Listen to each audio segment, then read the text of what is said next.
Okay, welcome everyone. We'd like to call the meeting of the Rutherford County Risk Management Committee to order. And first we need approval of the minutes of the last meeting. Do we have a motion?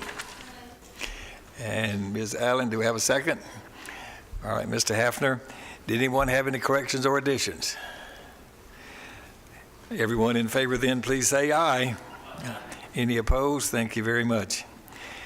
Now, if you'll notice, agenda items 2, 3, and 4, you should have been provided actual written information, so that's all you're going to get today, unless you already have some specific questions. So everything is already, they do have copies already prepared and on their places there? Yes, sir, that's correct.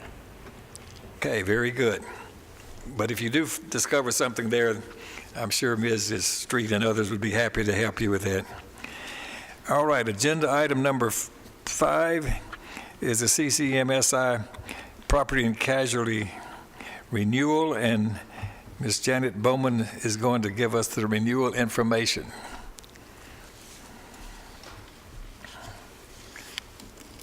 Thank you, Mayor Burgess. And so what document are we working from? A colorful document that's in the clear. Okay. All right. Here we go. Okay, the very first page is going to go over your exposures from compared to the expiring to the renewal. So you'll see in that first section, the top section, that's the property section. You'll see the county building values and the contents. You'll see the expiring in that second column. The renewal is in the third column. The difference is in the fourth column, and then the percentages to the far right. So if you look at the county buildings, the expiring was $175,552,673. The renewal is at $192,288,259, with a difference of $16,735,586, or 10%.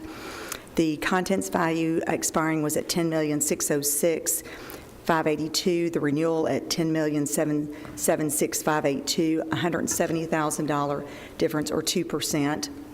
If you drop down to the schools, the building value expiring was $198,732,276.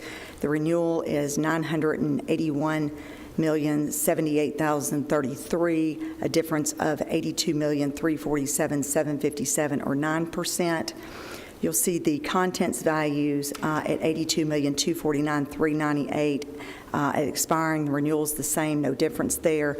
The same holds true with the vehicles. The $3,239,397 is the same as renewal, and the same holds true with the contractor's equipment, the fire, rescue, and ambulance at $10 million. So there's no change there. Musical instruments, we have an increase of around $17,656. The miscellaneous equipment stayed the same. You'll see the subtotal insured values. The difference there is $99,270,999. However, effective 4/1, we will be adding to the property schedule the judicial building. You will be assuming the insurance on that. That's going to increase it by $62,910,206. So the very bottom line there, you'll see the total insured values at expiring at the $1,184,162,871. The renewal is $1,346,344,075. So you've got a property increase of 14% at the $162,181,205. The next section is your casualty section. The expiring number of vehicles were 953. The renewal is 1,037, a difference of 84, or 9%. The total insured value for auto physical damage was at $27,454,226. The renewal is at $28,345,396, so an increase of $891,170, or 3%.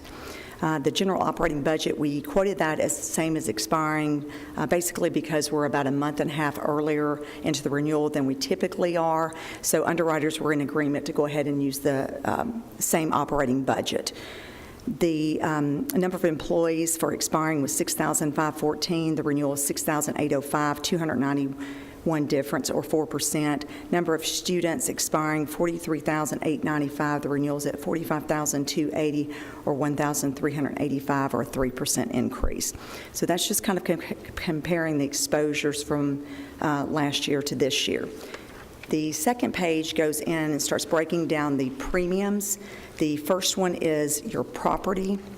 Your current carrier is Travelers Insurance.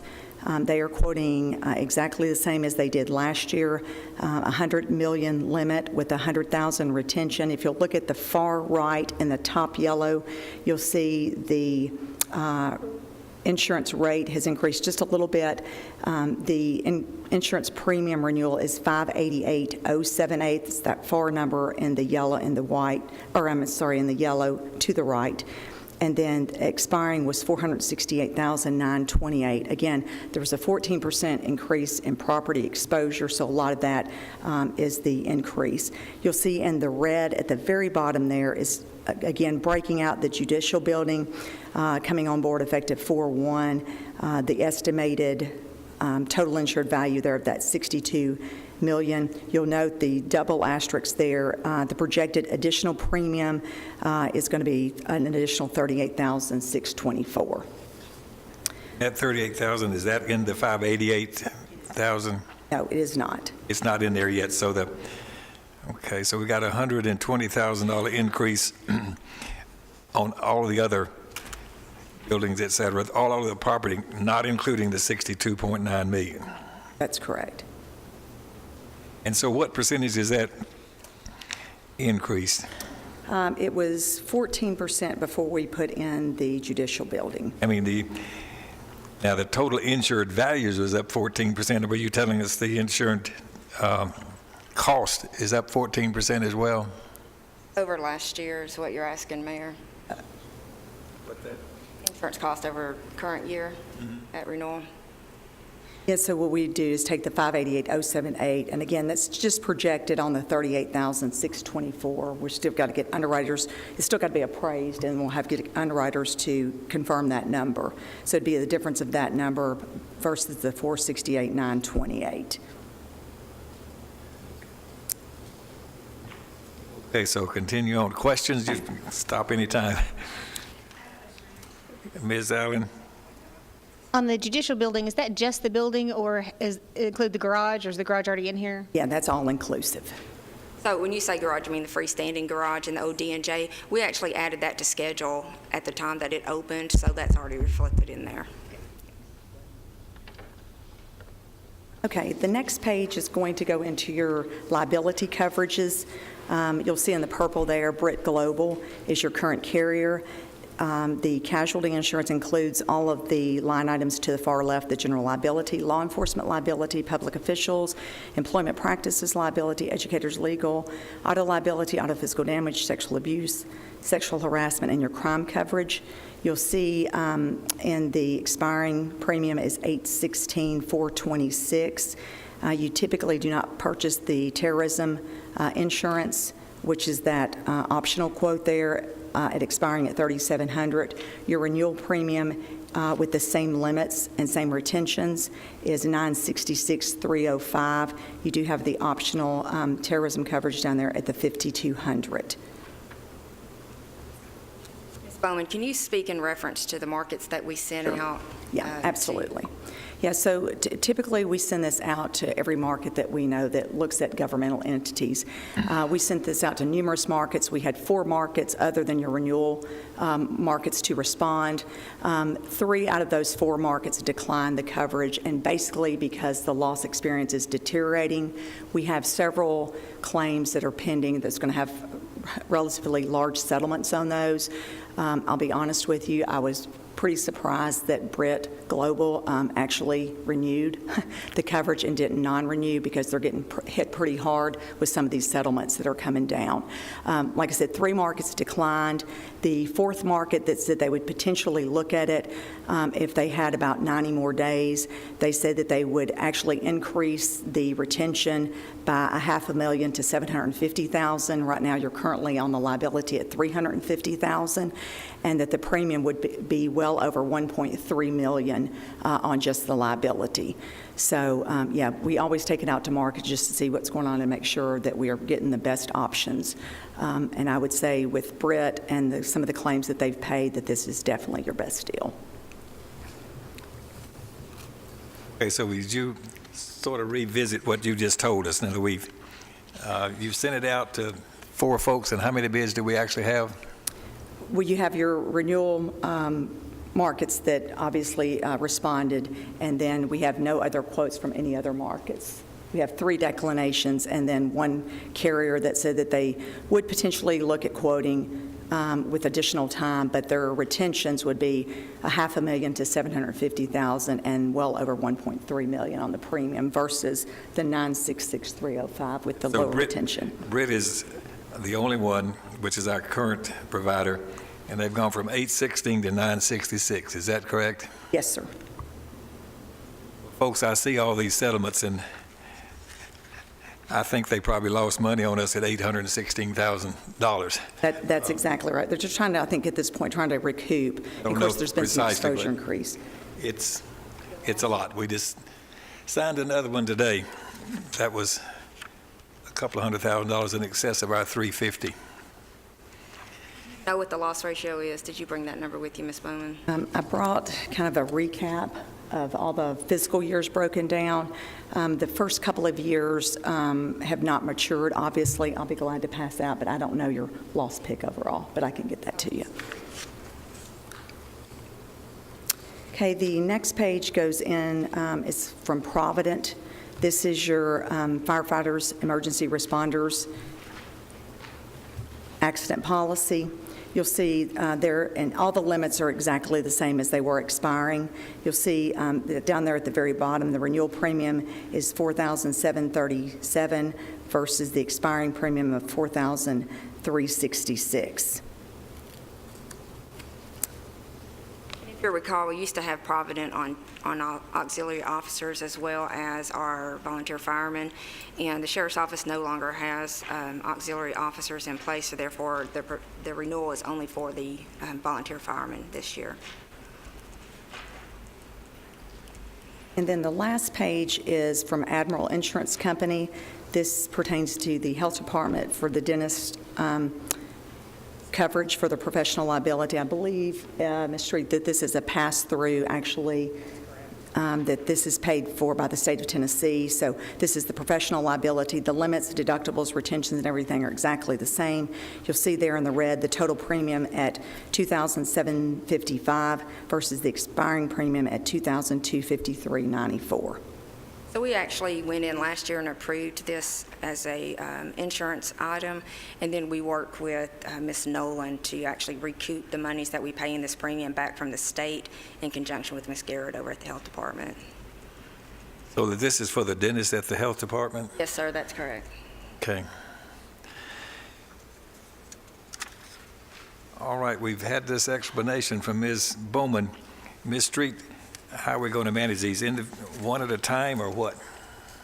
We typically will vote on this as one renewal packet as presented. We can position it such that we go through and acknowledge in the wording of the recommendation, if the committee desires to proceed forward, to have Travelers represented as our property insurance carrier for the 2018-19 fiscal year, Britt being our casualty carrier for the 2018-19, Provident for our volunteer firemen, and Admiral Insurance for our dental liability coverage. Okay, let me ask one more question, Ms. Bowman. Back to the current rate is .0396, right? And the quoted rate is .0455. That's correct. Yes, sir. So those numbers are independent of the total amount that we're of actual value. So that's, if I computed that right, that's about that's 14.9%. Is that correct? Yes, sir. So the rate's up, the rate itself is up 14.9%, and we've got, counting the new judicial building, a 14% increase in the value as well. That's correct. And is this 14.9% increase something you sort of expected at this particular time? Yes, sir, because Travelers has actually paid out several property claims as well. And if you recall, last year, they kept the rate the same, and the prior year to that as well. So this is the first time they've actually had a rate increase on the property. Okay. Within this fiscal year, we've had 2 incidences of, we've had the fires that we have dealt with, and so they have incurred more claims within this last fiscal year than what we have seen beforehand from structural damage, and that's what's driving a lot of the increase on the Traveler side. Had a property loss paid out just this year of $210,188. Okay. Questions from the committee? Or whenever you're ready with the motion, whoever wishes to make that. I mean, with this business on casualty, Mr. Sandvig, excuse I me, will move to approve the recommendation. for us to accept the bid on property from Travelers. Yes, sir. The casualty on Brit Global, and the other 2 entities on the Provident with respect to the emergency firefighters business, and then the Admiral regarding this dental coverage. All right, do we have a second? Mr. Hafner, further questions?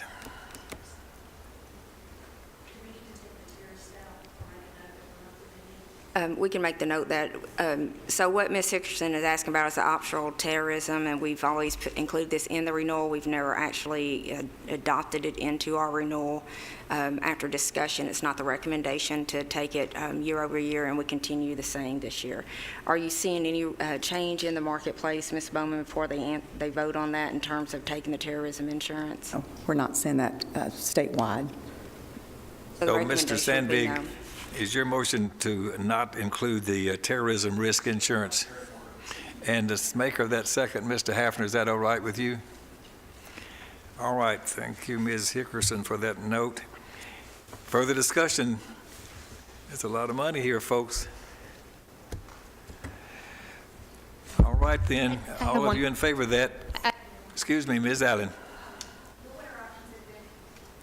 What would our options have been if Brit had chosen not to renew? Well, at some point, if we could not find any markets, then the county would become totally self-insured. We're very glad to have Brett come back to the table. We've been very worried for months about whether or not we were going to be able to present you with a renewal this year. All right, all those of you in favor, then please say aye. Any opposed? Now, Ms. Bowman, these folks that chose not to give us a quote, what could we do any differently to encourage other providers to come along and say they'd like to at least be a part of this discussion? Typically, an insurance carrier will look obviously at the exposures, but they will also look at the loss picture. So we've got to definitely see an improvement on the loss picture over the next 7 years, because they're looking at a 7-year history. So we've got to get some of these tail claims, I guess, behind us before we're really going to be appealing to the marketplace. Okay, well, all of you out there that are listening, department heads and office holders, we need help. Ms. Allen. Well, and I think your question was the same one that's in my mind, which is prevention. What are some of the things that we can do internally to try to prevent some of these things from happening? And I don't know if that's training. I don't know what it is, but that's our best chance at trying to reduce any of these liabilities, is preventing them from ever occurring. So I would love to hear those ideas, if it's not today, at some point soon. And I will say this, obviously, had Britt come back and chose not to renew, we would have gone back to them and looked at potentially raising the retention so that you are taking more risk, because that's the other thing they would look at. I don't want to take that approach yet. I don't think that's a wise decision, because once you go up in retention, you can't come back down. And so I feel like that if we need that collateral next year, then we can use that. Did Britt have any discussion about them raising retention on us? They just, okay. Well, it really, all of you that have any influence on office holders, and et cetera, department heads, all of us, a lot of this is about human relations, human resources, and how we manage people and how we discipline people and how we terminate people, along with other things that have happened that are more preventative, as you were describing, Ms. Allen. All right, further questions for Mrs. Bowman? All right then, thank you very much. We appreciate it.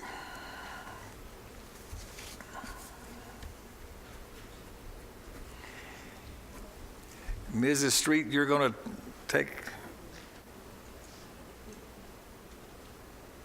the expansion of the retail clinics for convenience care. So for the last several years, we've worked in tandem with Walgreens, providing free access to retail health clinics to our employees. And through that endeavor, an employee who is on our medical program could receive same or similar services at the clinics located within Walgreens, within the Middle Tennessee region, at no out-of-pocket cost to them. Those costs would pass back through our clinic arrangement with Premise Health, which was originally Take Care Health, and we would pay the retail clinic from that process. And that was to keep people out of the emergency room. After hours care, it kept us from building additional locations and brought savings to the health plan overall. In the last several months, Vanderbilt purchased those clinics inside of Walgreens, and we have had a plethora of issues since that takeover occurred.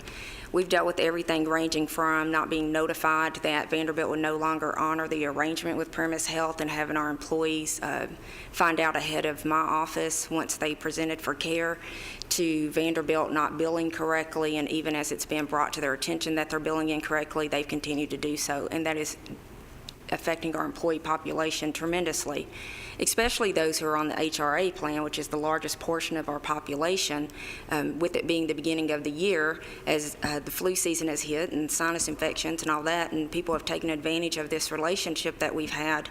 They have had their HRA accounts hit with very large sums being withdrawn from it because the billing wasn't correctly filed through our relationship with Premise Health. Now, Premise Health has worked very diligently. I don't hold them responsible for this based on everything that I've seen. It has seemed to be Vanderbilt's kind of mode of operation and how they have approached this and the opportunity that Rutherford County has provided to them. Because I've reached the point of frustration with Vanderbilt, I'm coming to you all today to remove them out of that arrangement with Rutherford County and to replace them. And it's a simple fix. I've already worked with Cigna and identified that effective on May the 1st, we can open up convenience care clinics in network at no cost to our employees. And what that will do is it will take Walgreens out of network because they do not contract with Cigna as an in-network provider. Vanderbilt doesn't. And it will allow all little clinics and the CVS Minute clinics to be utilized at no out-of-pocket cost for the medical care for any employee or their dependents that's on the medical program. And so we want to continue to provide this to employees so that they have an option to the emergency room after hours and on weekends, but the Vanderbilt relationship is just not working out, and what it's actually doing is deterring individuals from utilizing a lower level of care because the billing is incorrect. Not only is the billing incorrect, but the charge for services through the Vanderbilt clinics at Walgreens are higher than what we see from other convenience care locations. So employees are getting significantly more pulled out of their HRA than they would had they gone somewhere else. Now, obviously, if they're in the deductible plan, this would apply as well unless they've met their deductible. And if they're in the copay plan, it's really obsolete to them. They're going to pay their $30, but they shouldn't be paying that. So we have gone in, worked with Cigna. They have identified all of those claims. They are correcting them. They are getting the monies put back into the HRA. It's created a lot of work for a lot of people. Having said that, the recommendation to the committee is to allow convenience care clinics to be a $0 copay, out of pocket, not subject to any deductibles or cost sharing for employees and their dependents that participate in the medical plan effective 5/1/2018. Okay, I suppose most of you have not heard this before, so give you time to think about it. Okay, then we'll get it on the floor for discussion. A second? Ms. Hickerson, now questions and discussion.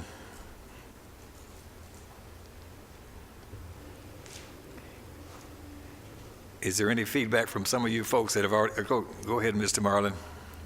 So just make sure, where can they go now instead? It'd be little clinics and CVS? Yes, effective 5/1.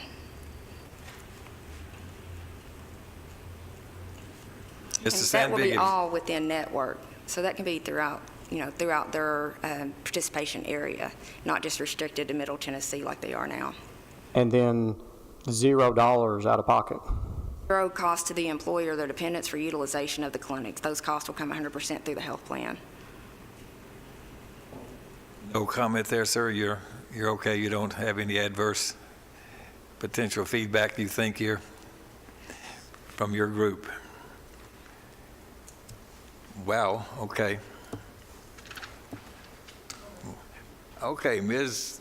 Acton, push that little, What about prescriptions at Walgreens? Is that going to be covered by Cigna?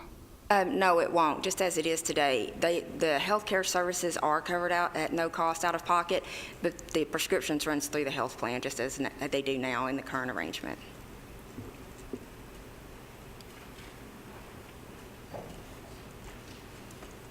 Mr. Sandvigen.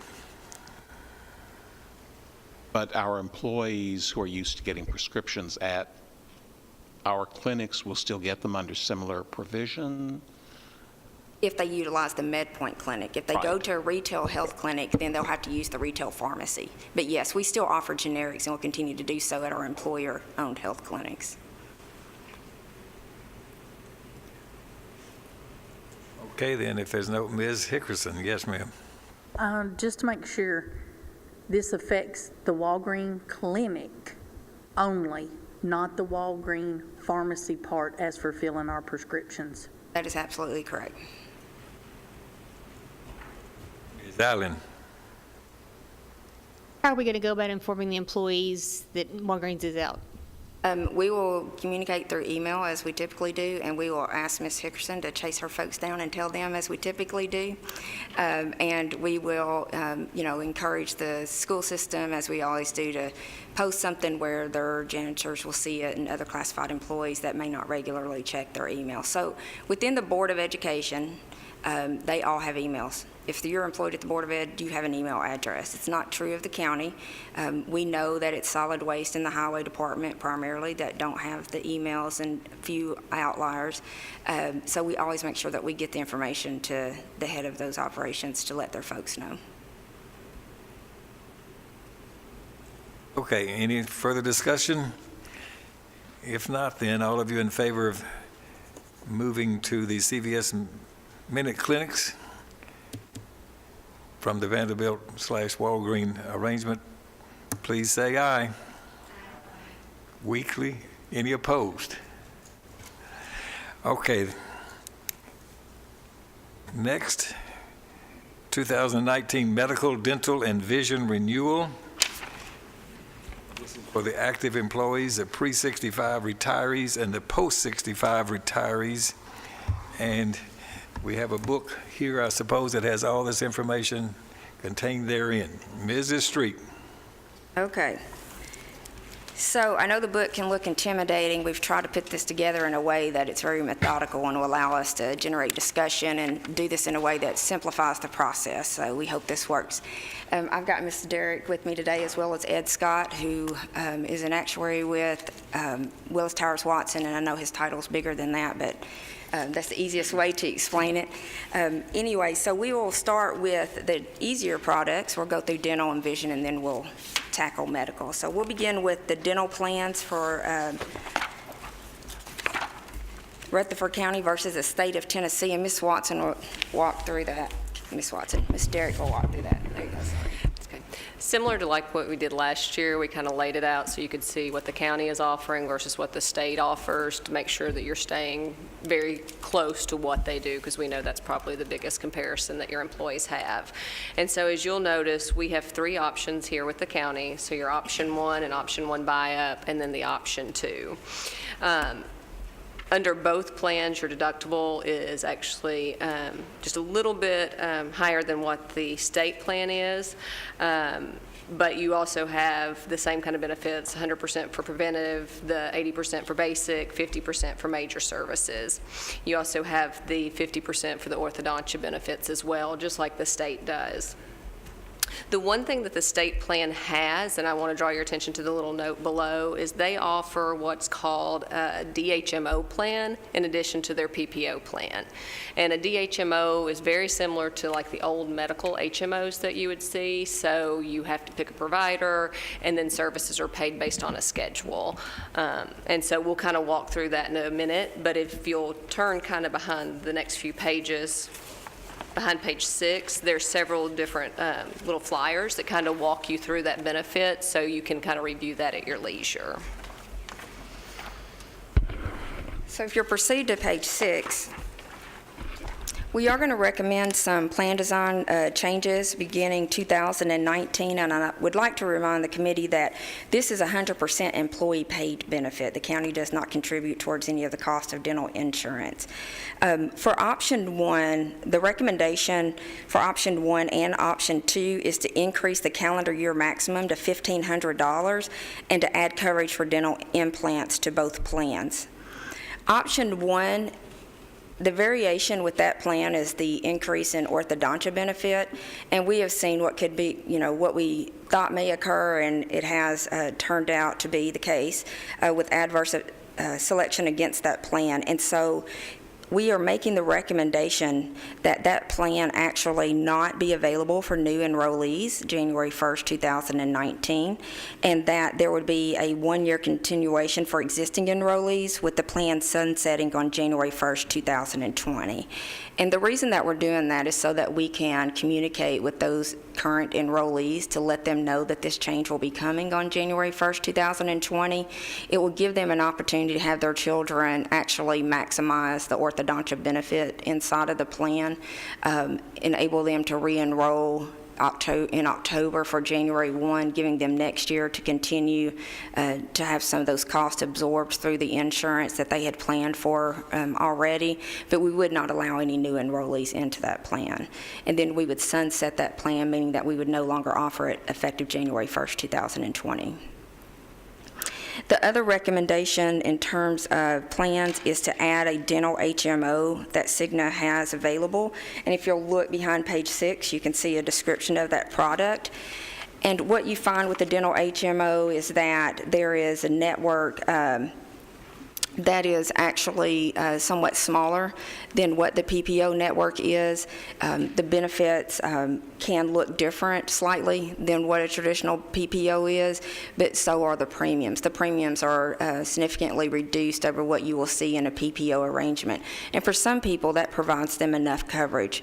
They can't currently afford the current premium structure, so they self-insure on their dental, and they forego cleanings and things of that nature that are preventative. And so putting a dental HMO in place would allow them the opportunity to have some coverage for dental services. And I'll also add to that that beginning 1/1/19, Cigna has worked with the state and has expanded on their DHMO network, so it's actually an enhanced network, and the rates that you see here in the presentation are for that enhanced network. So the first thing that we would like to do today is to have your consideration for the plan design recommendations to the dental program so that we'll know how to present the rates to you. Ms. Nolan? Ms. Street, option 1 and option 2, I mean, I've looked at the table on page 4, and what you say on page 6, what's the difference in those two plans? So the difference is that on option 1, you have in-network providers that you have to use, and on option 2, you can use any dentist of your choice, and it will be treated as in-network. So, And there's a significant variation in the premiums to allow that freedom of choice, and this is all paid by the county? paid by the employee. Oh, this is all paid by the employee? Yes, sir. Okay.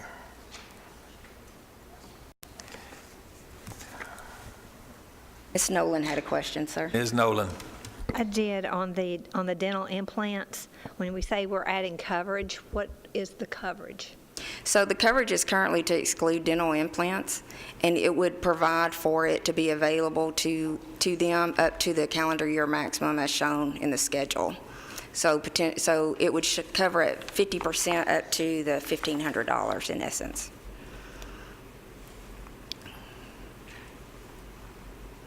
Ms. Hickerson has a question, sir. Oh, Ms. Hickerson?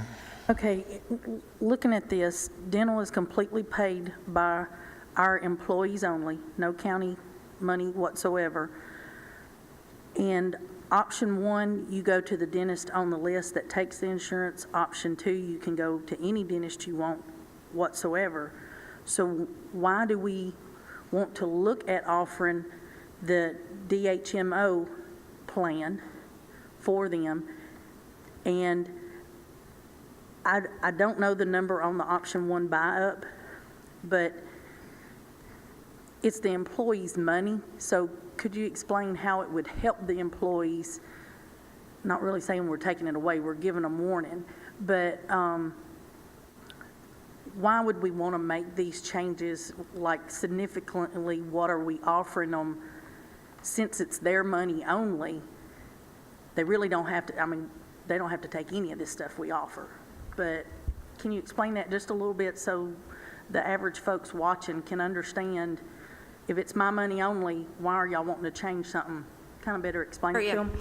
So in terms of the, I'm trying to pick out which one I want to start with here. In terms of why we would offer a dental HMO, we have only a small percentage of participation in the dental coverage itself. And you guys have heard me talk about dental before and how, you know, the mouth is kind of the window. And individuals who don't have dental coverage often will not even go for routine cleanings. And so then you start these compounding effects of improper dental treatment and care. And the reason that they don't is because either it's not important to them, they don't see the value in it, or they lack dental coverage in order to cover those things. So we want to bring an option to them that is more attractive in cost so that they will actually participate in their dental health and well-being and go see the dentist at least twice a year for those routine cleanings. So that's the reason why on the dental HMO. In terms of increasing the options and adding the implants, it's because the $1,000 that we currently have today with the cost of dental services, it doesn't touch a lot of the services. You get a root canal, something like that, you're cleaned out for the year. And so this provides a greater benefit for what they are paying for. Dental implants are becoming more commonly recommended by dentists than what they have been in years past. They are very expensive.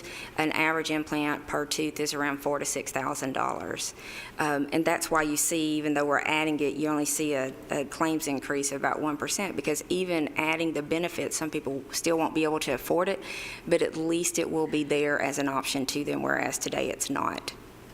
On the buy-up plan, it's just, you'll see, just like in our discussion that we'll have about medical insurance later on, you can only price so much. There is an obligation that, in my position, that I have to look at what is the value of what is being offered. And you can always continue to raise premiums, right? But at what point are the premiums exceeding what they could just save that additional $1,500 out of pocket for, right? And we are heading down that path, and we have been for the last 2 years. That's why you see the rate increases what they are. And so it's for that reason that we are starting to see the value of the additional orthodontia diminish based on what the premium levels need to become in order to adequately fund that particular option. And that's why the recommendation is being made to take it off the shelf, because it just doesn't show that long-term the cost and the value are going to be equal based on the utilization. One more question to the HMO thing. You said the state was adding, enhancing their list, if you will. So we're not looking into falling into the old HMO where the dentists are kind of like the doctors. It's a HMO, so they're bowing out and not accepting that kind of insurance. So we're going to offer a substantial list of providers within the area by offering this. We're not really limited. We've got a little better list for them. You have to think that the people who take the dental HMO probably don't have dental insurance today. Now, some people will look and say, hey, my dentist is in there, this is lower cost, I'm going to do this, right? Some people will do that, but typically the ones that you see jump into a dental HMO don't currently carry the dental insurance at all.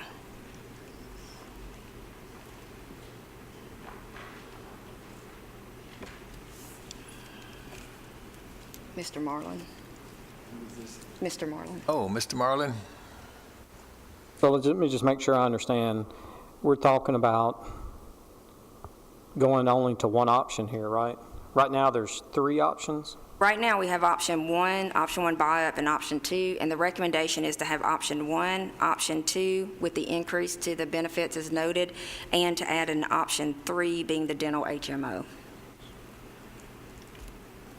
Okay, and then option 1 buy-up plan will be phased out January 1st, 2020. That's the Correct, it would recommendation. not be available to new enrollees this upcoming open enrollment period. And if this is approved, we'll do immediate communication to those currently enrolled in that buy-up option to let them know that this is coming, so that if they've been, maybe just wait until the summer to put braces on their children or something like that, they can go ahead and move that up so that they can maximize that insurance benefit available to them.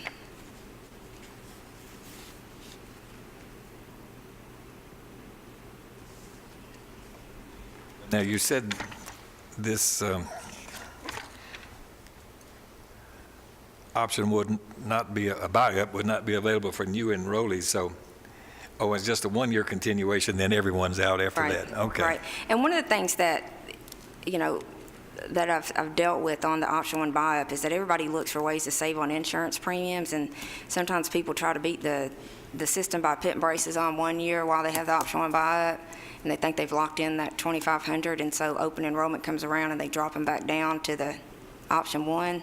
Well, so does that orthodontia benefit, and then they're upset because they still don't have that $2,500 available to them. Because the way orthodontists bill is they bill on a monthly basis. Every time you go in, they bill the insurance company. It's not a lump sum payment up front. There's an initial payment for installation of the braces, and then every month when the child goes in, they do a billing to Cigna to recover some of the money that is available for orthodontia. Well, individuals will try to save out-of-pocket costs, and they'll revert back to that option 1 and actually end up not improving but worsening their situation by doing that. So that will eliminate some of that confusion as well, removing that product. Further questions or discussion? We don't have a motion on the Not floor yet. at this moment. If there's no more discussion, I'll go ahead and make the motion to go with the dental plan design recommendation that Ms. Street has laid out for us, and making sure that we get the buy-up plan information out to those that will be effective. And that's my motion. Have a second. Mr. Sandvig. Mr. Hafner, did you want to say something? Yes, just a question. I know everybody's asked the same question, but it's gradually coming my way. What we're talking about is you still have the same 2 plans. You just want to add a third option, and that's the DHMO. So there's nothing else other than the adjustments to the plan. They're all still the same plans other than that added plan. With the Right. exception of right now, we have 3 plans. We have option 1 buy-up, and option 2. So we really do have 3 plans currently. So we will limit the enrollment on the buy-up plan, and the 3 plans that will be available to everyone January 1 would be option 1, option 2, and the dental HMO. Option 1 by the other one. Okay, so it's the same. I was just making sure of that. And then it will sunset on January 1st, 2020. So open enrollment, not this October, but next, wouldn't make it available to anyone. Okay, yes, ma'am. Explain why we should not go with the state plan since it costs less for our employees?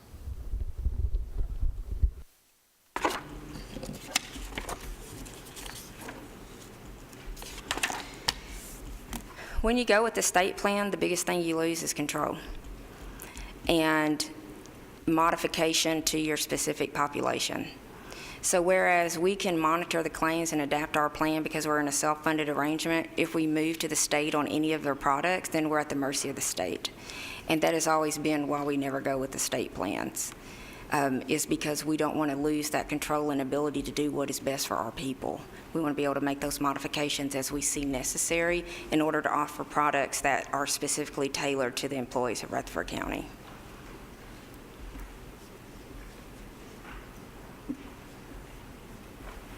What does our county currently offer that the state does not? In terms of In benefits, terms of benefits to the employee? It's within the benefit plan design in how that we offer various services to our employee population that we have modified over the years. No, I mean And what- specifically for dental. So, Mr. Huffman, can you speak to this one, since are you familiar with both well enough to know? Without the plan documents in front of me, it's a little difficult because it's... I have not looked at the dental side.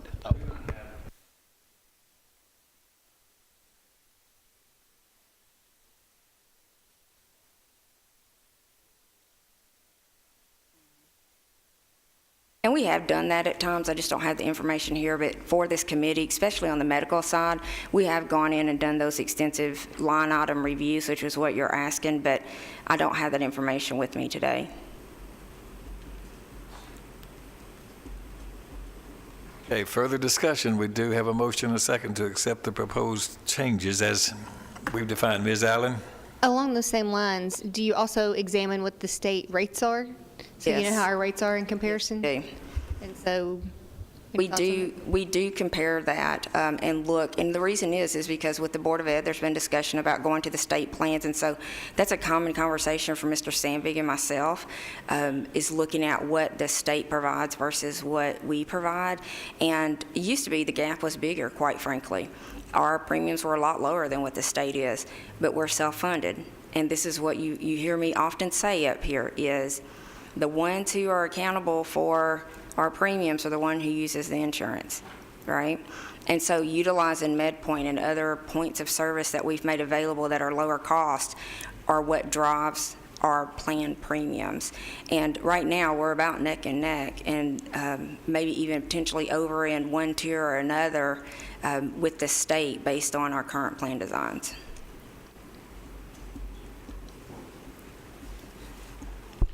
If we're over or neck and neck, shouldn't we be doing a line item, like side-by-side analysis of which is better for our employees? I mean, wouldn't this be the time to do that? So we do look at the products and we look at what they are. I just spoke with Lori Lee 2 days ago, who is with the state and oversees their benefits programs. That conversation was specifically around the wellness aspect of it. So we do look at the products and services. Mr. Huffman has Metro Nashville Public Schools, and a lot of times we'll talk about what is going on there versus what's going on in our county and what our benefits look like. So although I can't provide you an overview item by item, I hope to leave you with the impression that we're not lackadaisical in the process. We understand that it is a consideration and something that is reviewed by Rutherford County, but I can't accentuate enough that if you go to the state plan, that you may get a break somewhere slightly on premiums based on what they look like today, but you've also lost total control. This committee will become obsolete. Ms. Nolan? Just correct me if I'm wrong, we can't pick and choose. We That's can't correct. say we want dental but nothing else. Either we go 100% state plan or not. Yes, that's Right. correct. So it's not just a dental thing. Ms. Hickerson? Speak to going to the state plan or not going to the state plan, reminding that dental is strictly up to the employee, whether they take it because it's their own money. You get to the medical, the county puts in for it. But like Ms. Street said, this committee would become obsolete. But I've been doing this on this committee for about 23 years now. And on sitting on this committee, we have heard from people, individuals, whether it be county, general, school board, or whatever, mostly on medical, because dental is just something that we've started offering. They would come to us because our plan didn't cover something or two an amount because we had a little bit older situation, and now the world sees it as a different item. And they would come to us, bring us what they have. We would meet as a committee and decide, you know what, for the better of maybe more folks of our plan, we have it covered. That is a benefit of being self-insured. If you go to the state plan, just like it was when I started on this committee that many years ago, you don't have the option of going and crying the blues, if you will, please help me. We won't have that option. So I think this committee and what we do and have done over the past has been considerably better for what our employees had that many years ago, and it gets better. We just happen to have increase in cost of everything, milk, bread, and medical insurance. So I understand that we're running neck and neck now, but you lose the ability of saying, you know, let's add the implants. Maybe the state doesn't have that. I don't know, but we're giving that option to our employees that want to spend the premium to take the dental. So that's just my part on being at the state plan. If you do that, you're taking away the chance of going and getting something possibly covered not only for that one person, but maybe other folks in the county population that it affects. Any other discussion or questions? We do have a motion to accept this recommendation on the dental health options here. No other discussion. All of you in favor of that, please say aye. Those are opposed? Okay, let the record reflect that we passed that without dissent. Now let's move on. All right, so now we need to actually vote on the rates. On the rates. Oh, you need to vote on that separately? Mm-hmm. So that just took care of... That just took care of plan design, so now we need to go to page 10. Okay, well, thank you. All right, so well, looks like most of these rates are not changing, so... Yeah. Well, the first one is it doesn't have any impact. But once we've added the calendar year maximum and the dental implants, as we indicated, it kind of showed you what the impact to claims was, and obviously there is an increase on the rate as well. So if you'll go to page 10, you'll see that this shows the plan changes, and this is on a 12-month rate. Page 11 shows you what it would look like on a 10-month rate. These rates include the plan change and the 4% increase, and the rate for the dental HMO was included on the page with the plan design recommendations, which is page 6. So we'd like to ask approval for the rates as shown on page 10, 11, and for the dental HMO rates as shown on page 6. What was on page 6, did you say? The dental HMO rates. Oh, the data, okay, the HMO rates on page 6. Okay, we'll give you a bit of time to look at those, and you can see on page 10 and 11 what the rates are for the 12-month and the 10-month employees.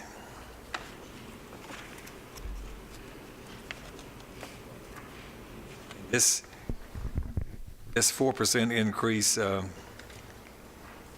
is something that we're going to get regardless of what we do with these options, I suppose? Well, it includes the plan changes, sir. The plan change, okay. Right. It includes the implant business, that's the only Yes, change? the implants and the calendar year maximum increase $1,500. Okay. Mr. Hafner has a question, sir. So basically, because we approved the changes, it just adds 4% from the... Right. So I may go ahead and make a motion to approve it. Okay, thank you. Mr. Sandvig. And in approving the structural changes, we approved the DHMO, which those rate details are on page 6. Page 6, yes, sir. Okay, do we have a motion? Mr. Hafner made the motion. Mr. Marlin seconded that motion. Further discussion on the dental rates for 2019. effective January the 1st, is that it? Yes, sir, that's correct. Is there any further discussion? If not, all of you in favor of that then, please say aye. Are there any opposed? Okay, that carried unanimously. Now then, we're ready for vision discussion. We'll begin on page 13. So similar to like we did on the dental, we did the same thing for the vision as well. So you'll see in green will be the county's benefit plan. In the blue, it's the state of Tennessee plan. The state offers 2 vision plans to their employees, a basic and an expanded plan. Rutherford County's kind of meets right in the middle between those 2 plans. So you have a $10 exam copay, a $15 copay for materials. You do have a $100 retail allowance for your frames, and then $100 for elective contact lenses. As you'll notice for the state plan, their basic plan doesn't have a copay on their exam, a $10 copay for the expanded plan, a $55 retail allowance on frames for their basic, and $150 on the expanded plan. And the same for elective contact lenses, that $55 and then $140 on the expanded plan. So as you can see, the benefits the county offers are right in the middle of what they have.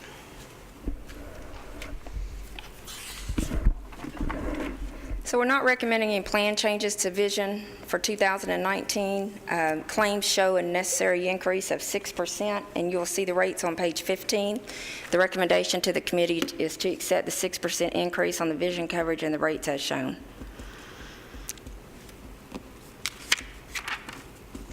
And you'll see the 12-month on 15 and the 10-month rates on page 16 of the document.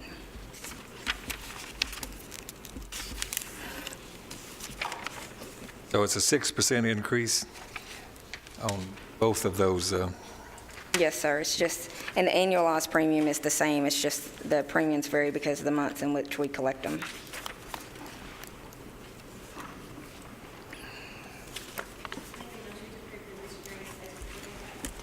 All right, Ms. Allen, we have a motion to approve increases with the 6%, maintaining the same plan structure. Do we have a second? Mr. Hafner, further discussion?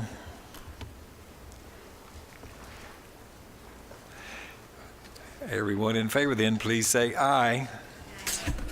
Any opposed? All right, thank you.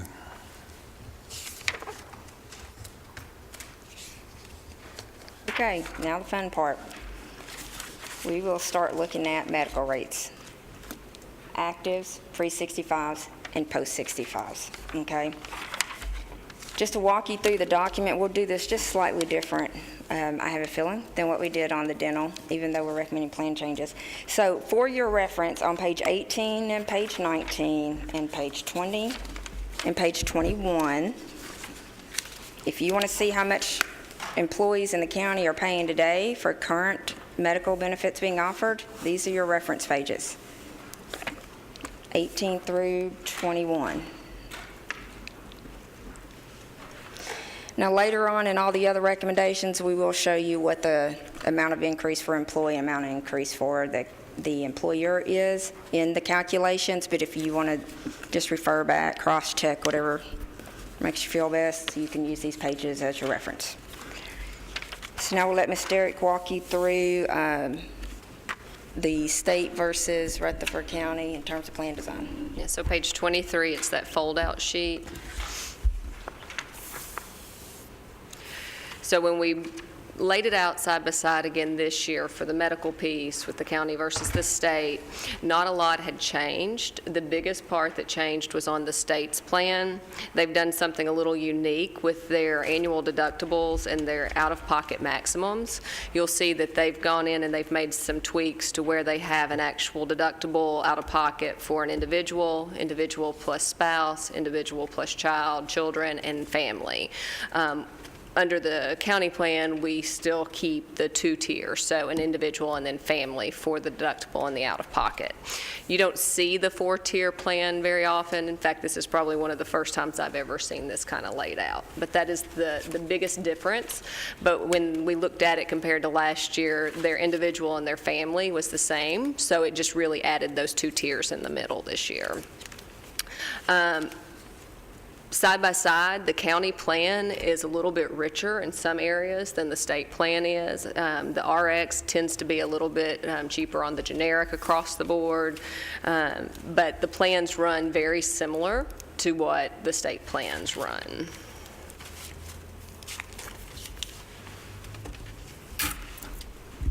Okay.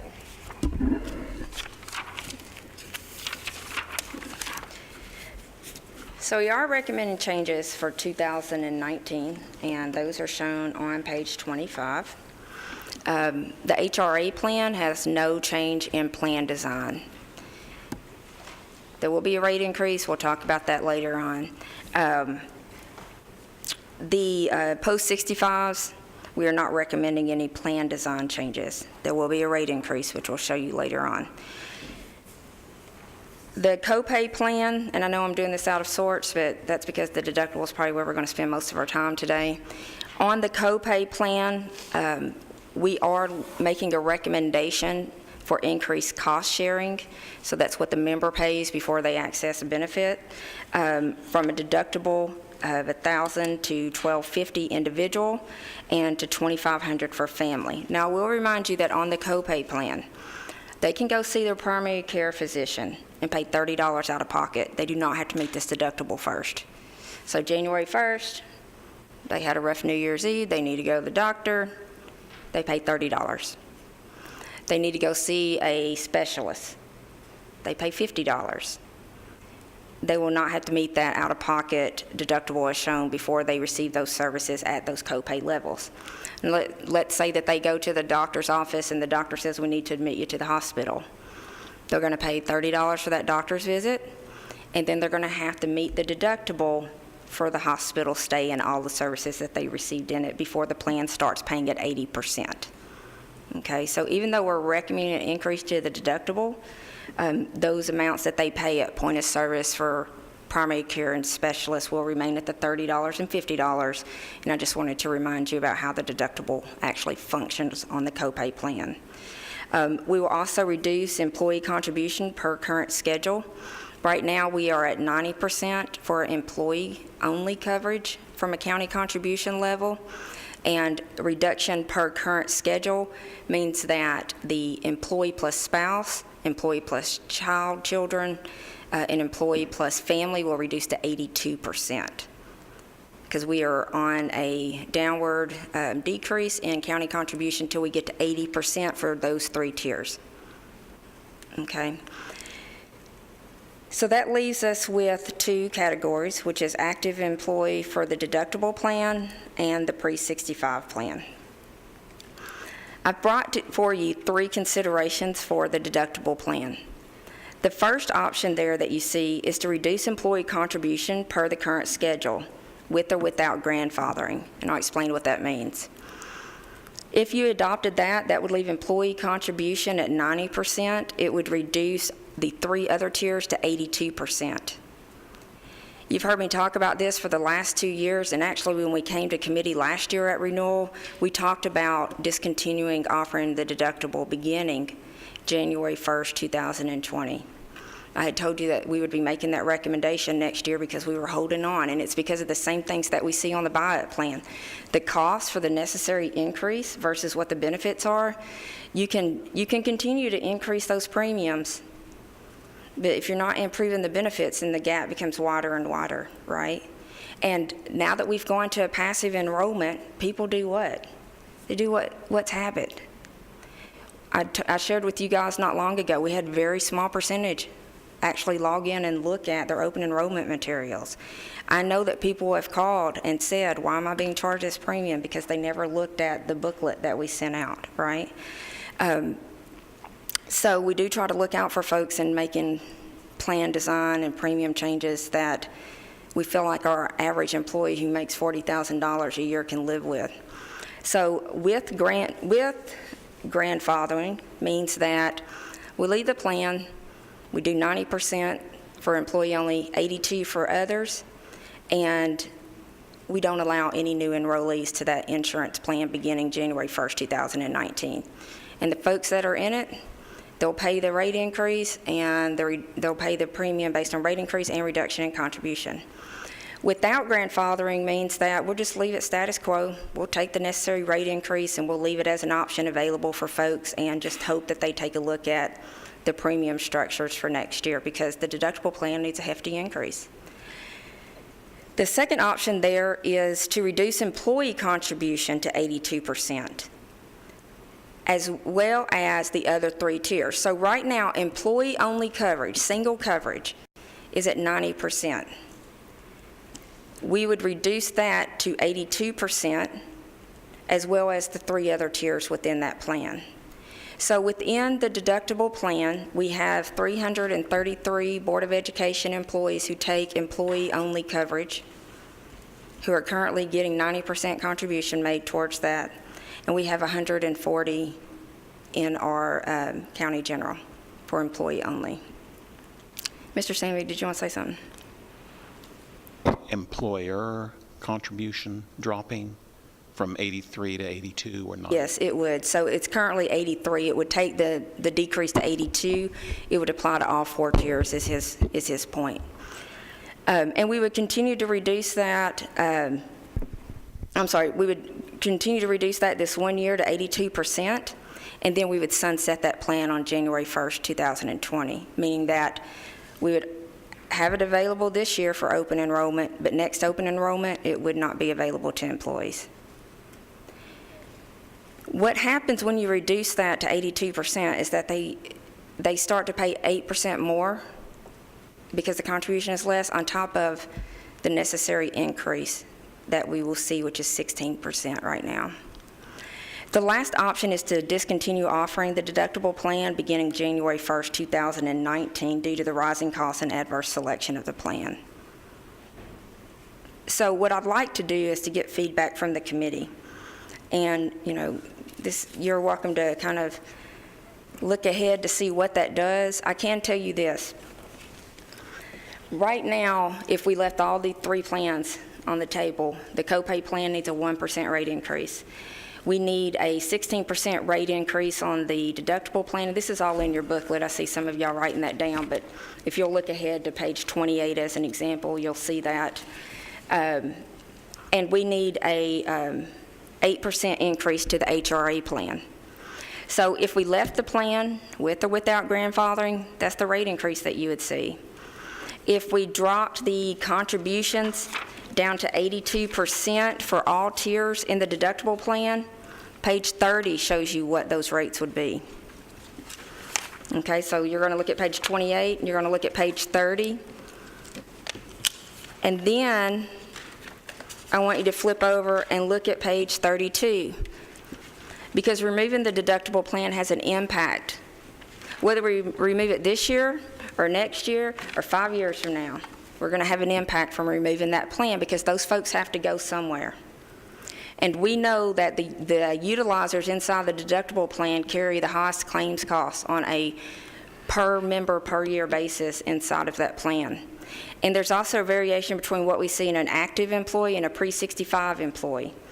The pre-65 employee, as an example, or retiree, as an example, they run about $14,000 a year in claims cost, whereas an active individual runs about $9,000 in the deductible plan.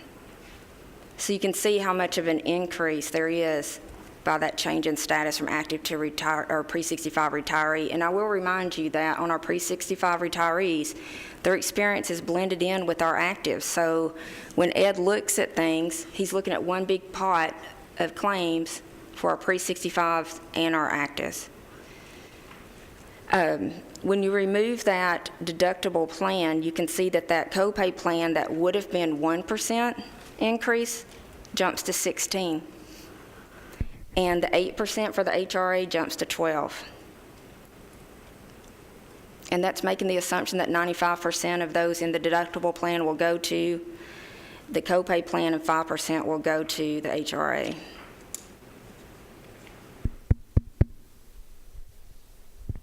So, Mr. Bowles has something to say, sir. Oh, okay, Mr. Bowles. wondering a little bit about this going strictly to the copay after January 1st, 2019. Can you give me some negatives of doing that with having only the copay? I know at Nissan we have a mixture of deductible and copay. I'm a little concerned about the employees that don't make too much money for the county. I don't know if it's true or not. Do you have any history that they might not go for care by being having to pay a copay up front? The copay plan was originally designed to actually allow people to step down from the deductible plan, because introducing a plan that had a higher deductible and looking at our average annual salary of an employee would have made it cost prohibitive for them to go seek care outside of our MedPoint clinics. And that's why the copay plan was originally designed several years ago, so that they could receive a premium reduction as a result of improved cost sharing, but also have that figure, that known figure that when I walk in the door, this is how much it's going to cost me. And so the migration from the deductible plan over to the copay plan and the HRA has shown that they are effective in that evaluation process in terms of access to care.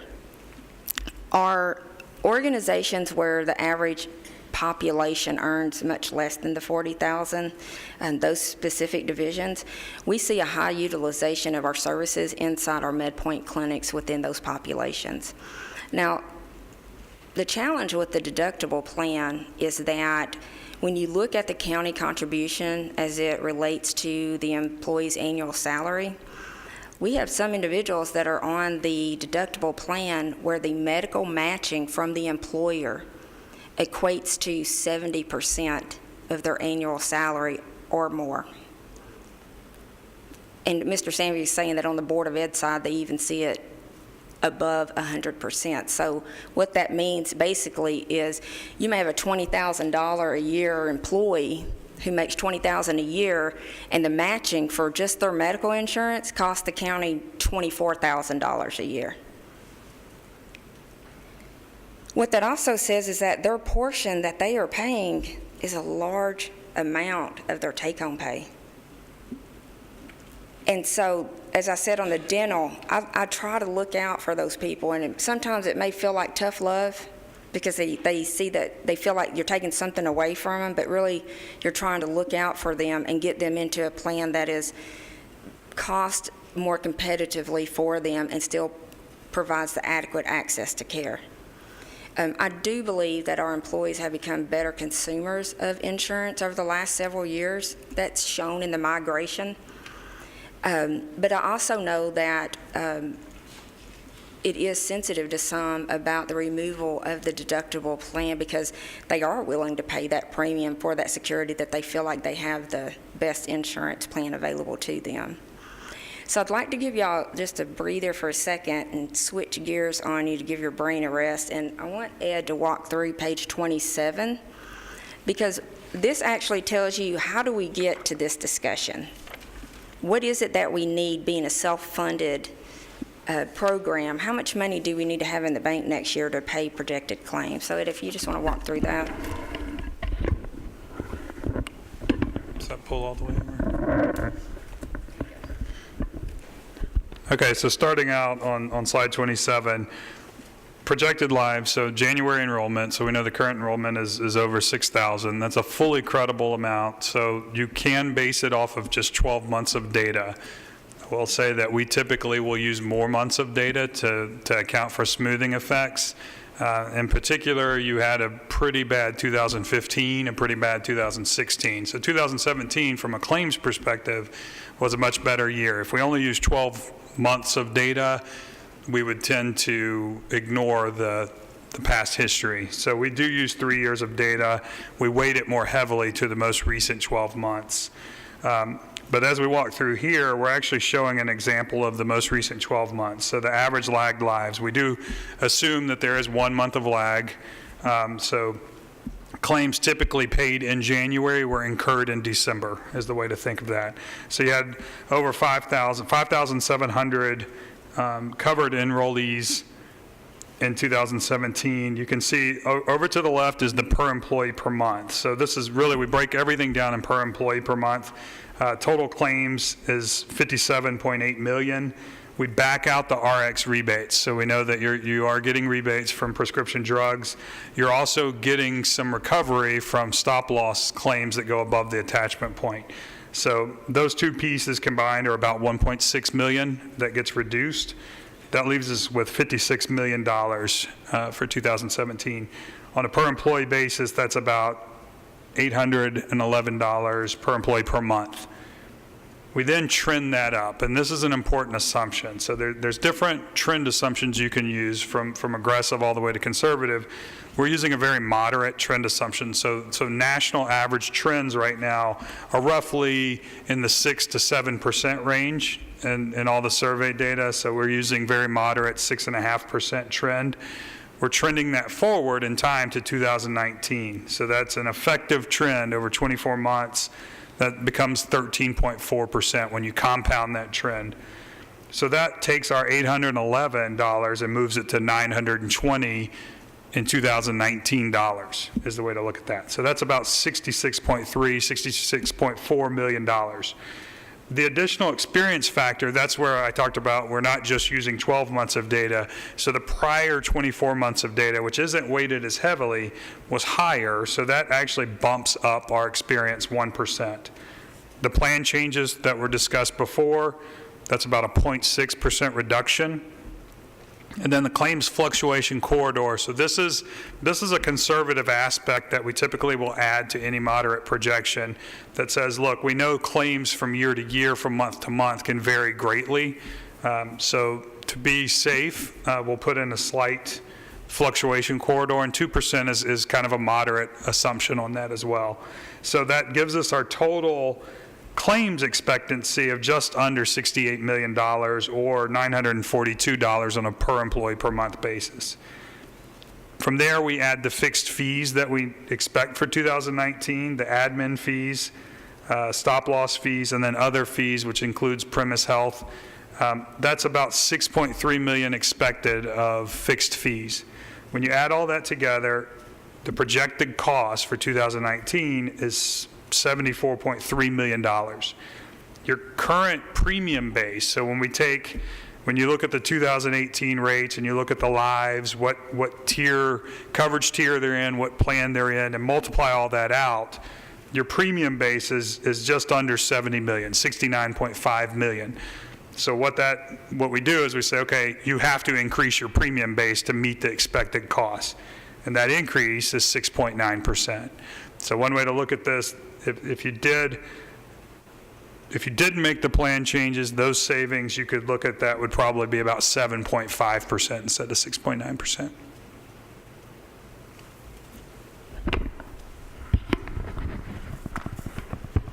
So that was Mr. Scott's 5 minutes of fame. He can go home and tell his kids. I'm sure they'll be as excited as mine get whenever they see me. Okay. So that we can feel like we've accomplished something relatively quick, let's go to page 37.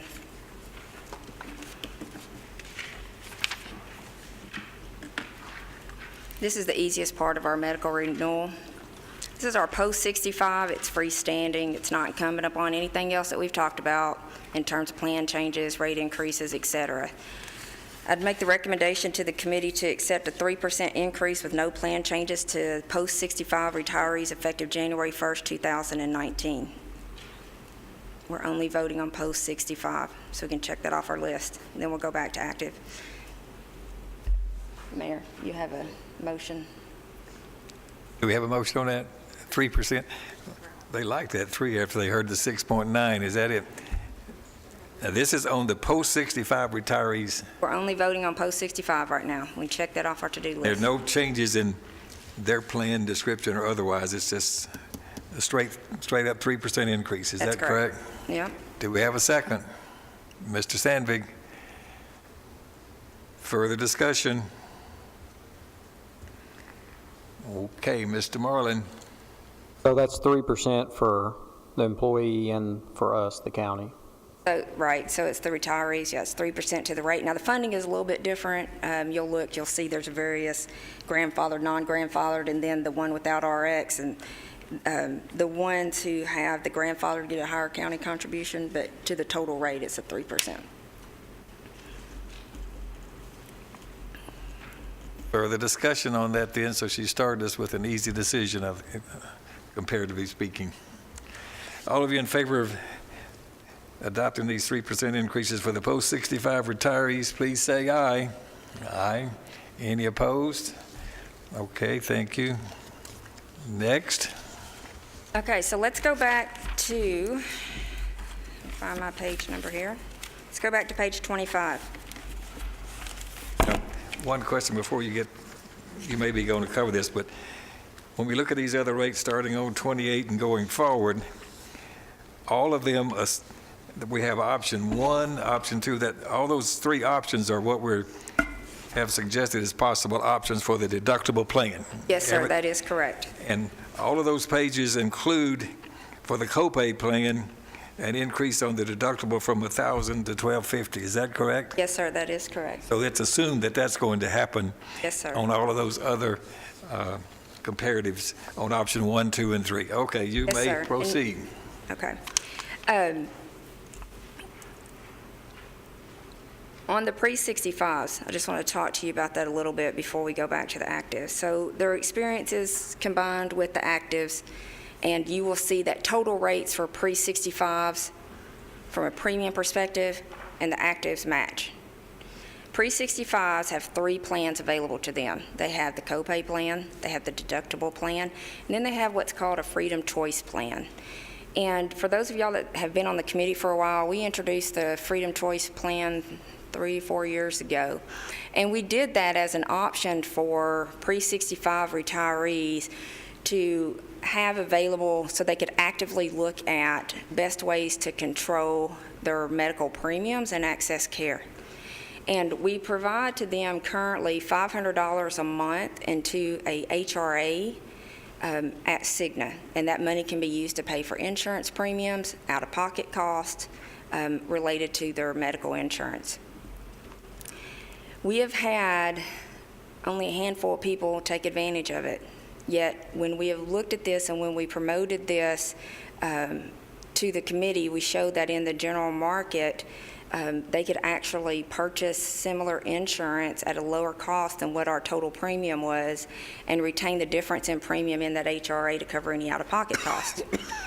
We also put in place that when that pre-65 retiree becomes Medicare eligible, age 65, they have 30 calendar days to call us up and get back on Rutherford County's post-65 retiree plan. We were just trying to get them to go as a pre-65 because, as I explained earlier, their cost for claim is so high and it has a direct impact to the premiums that we need and the premium rate increases to our active employees. The first year we blended rates, we booked $1.5 million to the active employees, meaning that $1.5 million moved over to the actives from the pre-65s. And the reason we blended rates, as a reminder, is because that particular year, freestanding, they needed about 150% rate increase. Someone who is married, whose spouse still continues to work, could actually take our stipend plan called the Freedom Choice, go on their spouse's insurance potentially, and utilize that for out-of-pocket costs. And that money continues to accrue. They don't lose that money that's in the HRA, unlike our current HRA that we have for active employees. Looking at what their claims volume is, and still under the belief that this is a good option for individuals, we are recommending increasing the monthly stipend to $1,000 from the $500 a day. And the reason we're doing that is to make it more attractive, to really get people's attention, to at least do the homework. Don't let the fear stop you from exploring the option, and we think that's what's happening right now. For every one that we move, whenever I met with the mayor and went over these proposals with him, we looked at it, and we need about 7 people to move to break even. That's where that would be the break even part.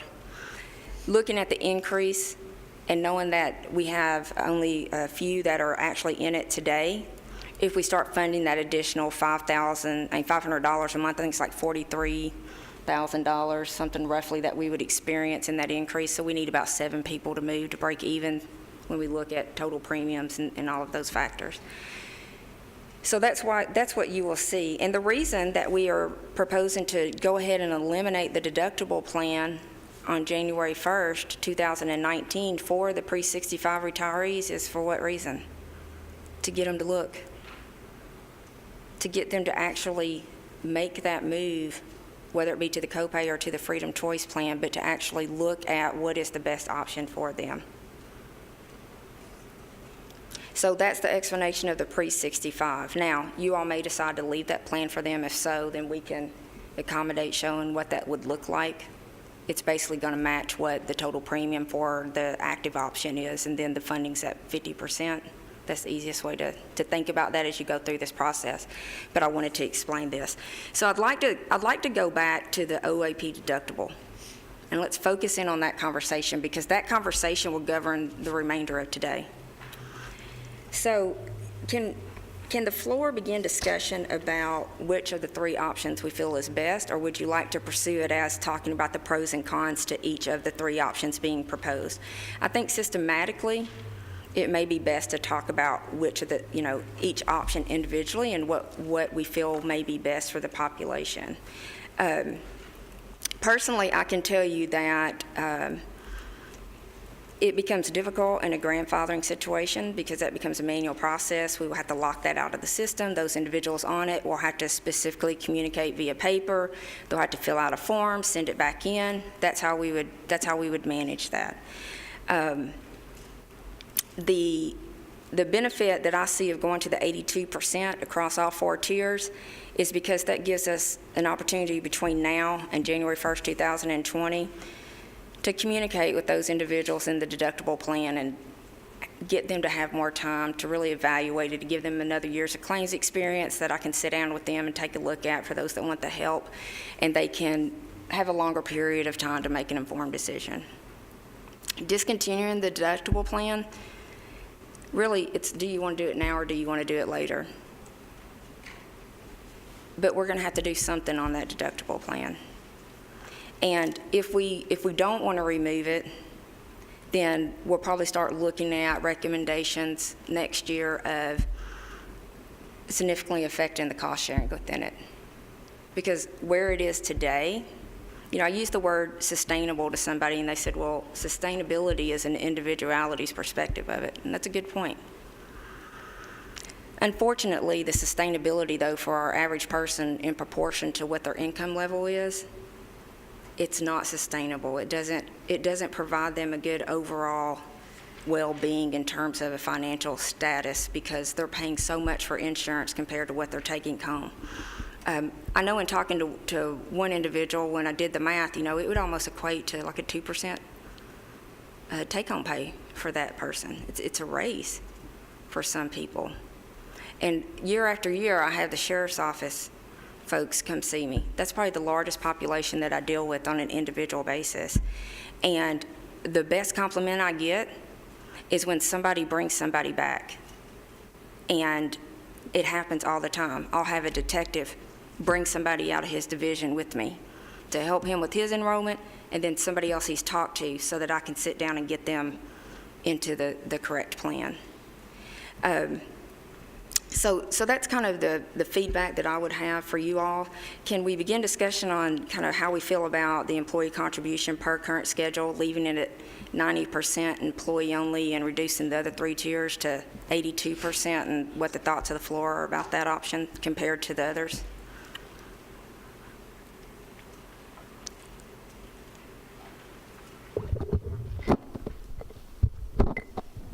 Van Vig, yes, sir. Just trying to get a clarification. On the second bullet down, call option 2 for here. The 82% across all tiers? That's dropping individual to 82% and making the commitment that this plan, people could go into it 1 more year, and then that it would end January of 2020. Right. So if we were to go with that option, we would reduce all tiers within that category, within the deductible plan, employee only and the other 3. to the 82%. And next year, this time, I won't even bring up the deductible plan. It won't even come back to the floor.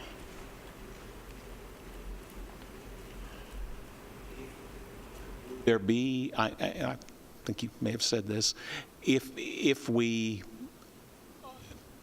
made it unavailable to people who, if we only let people who are currently in it continue it, that would, there'd be some administrative challenges for y'all with that? It is doable, and it may be a combination of, of those two. Perhaps we want to grandfather in for this annual enrollment period, reduce all 4 tiers to 82%, and sunset the plan on January 1st, 2020. So what that means is anyone that's in it today could stay in it during 2019.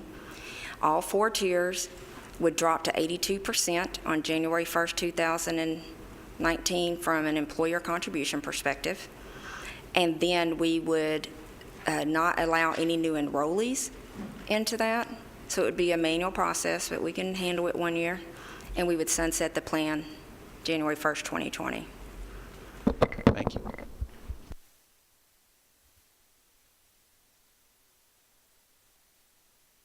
Ms. Hickerson?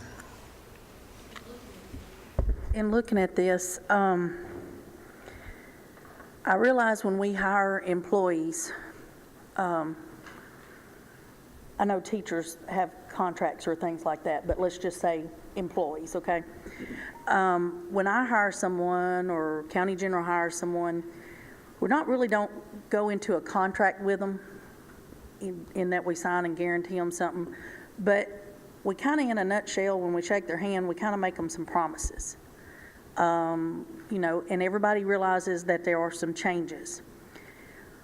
When we had to do the hard decision of drawing the line in the sand of 12/31/2010 for the Gatsby, everybody hated it. And it was going to be a nightmare and everything. And it took some adjustments. So I think that the capability of the ladies in the insurance and us as folks that talk to our employees, our county commissioners and things like that, we can get the word out. I really believe that we need to draw the line in the sand on this deductible plan in who can come on it. I'm not sure that we need to draw the line in the sand of saying everybody's off of it 1/1/2020. But I think we need to draw the line in the sand of saying nobody else after 1/1/19. Then we have a true number of the maximum that any county office would, or budget would be out of their employee for that, starting 1/1/19. And our new hires that come in, and I talk to them about wanting to be a bush hogger, or Mac talking to them wanting to drive the solid waste truck, or someone sitting and operating a computer in your office. You've given them the idea of knowing that here's what we got, and starting 1/1, you can't have it, basically. We've told them that up front. I've got lots of men that the very first thing they were offered was the deductible plan 20 some odd years ago, because I have an older population with pretty decent numbers of county services years. So they see it, and I caught a lot of flack on it, they see it as taking something away from them. Yes, they were shocked when they saw the premiums, but you know what? They were all given an option to push the button to change, and they said, nope, I'm staying where I am because that's what I was offered. So I get it. I am for everybody paying the 82%. I'm for all 4 of those. But I think we need to draw the line in the sand of hired after 1/1/19, you are no longer offered the deductible plan. That would take care of the biggest heartburn I also have when you get to the pre-65 plan. We have on there, eliminate deductible plan. I realize that when they retired, We didn't get them to sign a contract that they're guaranteed to keep that forever. But most of the folks that retired that could go and keep the pre-65 plan has substantial years of service with Rutherford County. If we take the deductible, because their premiums are in with us being active, looks to me like if we take the deductible plan away from the active, we're automatically taking away from our retirees pre or post, and that's just not right. So that's my thought on the plan. There may be more discussion, but I am up for making the employee, all 4 tiers, be 82%. I'm up for making a 1/1/19 deadline, nobody else on the deductible. And we've had Ms. Street offer and has sat down with some of my guys. It may be that everybody sees this and makes the choice of going to copay or HRA. And in doing that, when we say 1/1/19, we also say when you leave, you can't come back. So that's my thought on that. So one thing I want to clarify that Ms. Hickerson said is the deductible plan does not apply to the post-65s. That's a Medicare secondary product. It's one plan. The deductible is only on the pre and the actives.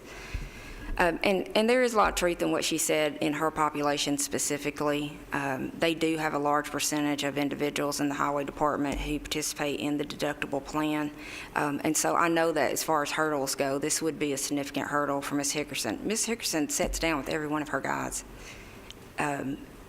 We thank her because she helps us tremendously during annual enrollment. That's 60 people that we don't often see because they just go see Mary, and they probably wouldn't listen to us anyway unless we said we'd already talked to Mary and she's blessed everything we're saying. So we appreciate her help. And there's a lot of other divisions that help us as well, Sheriff's Office being one of those. But I know that when she says that she showed them the premium, I do know in the Highway Department that's probably a very true statement because she does sit down and go through that process with them.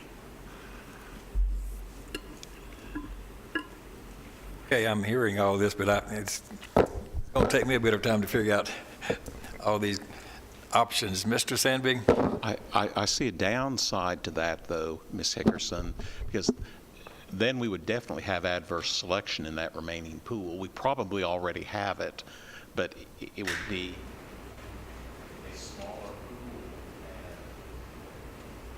and really drive the rates up if we kept the plan.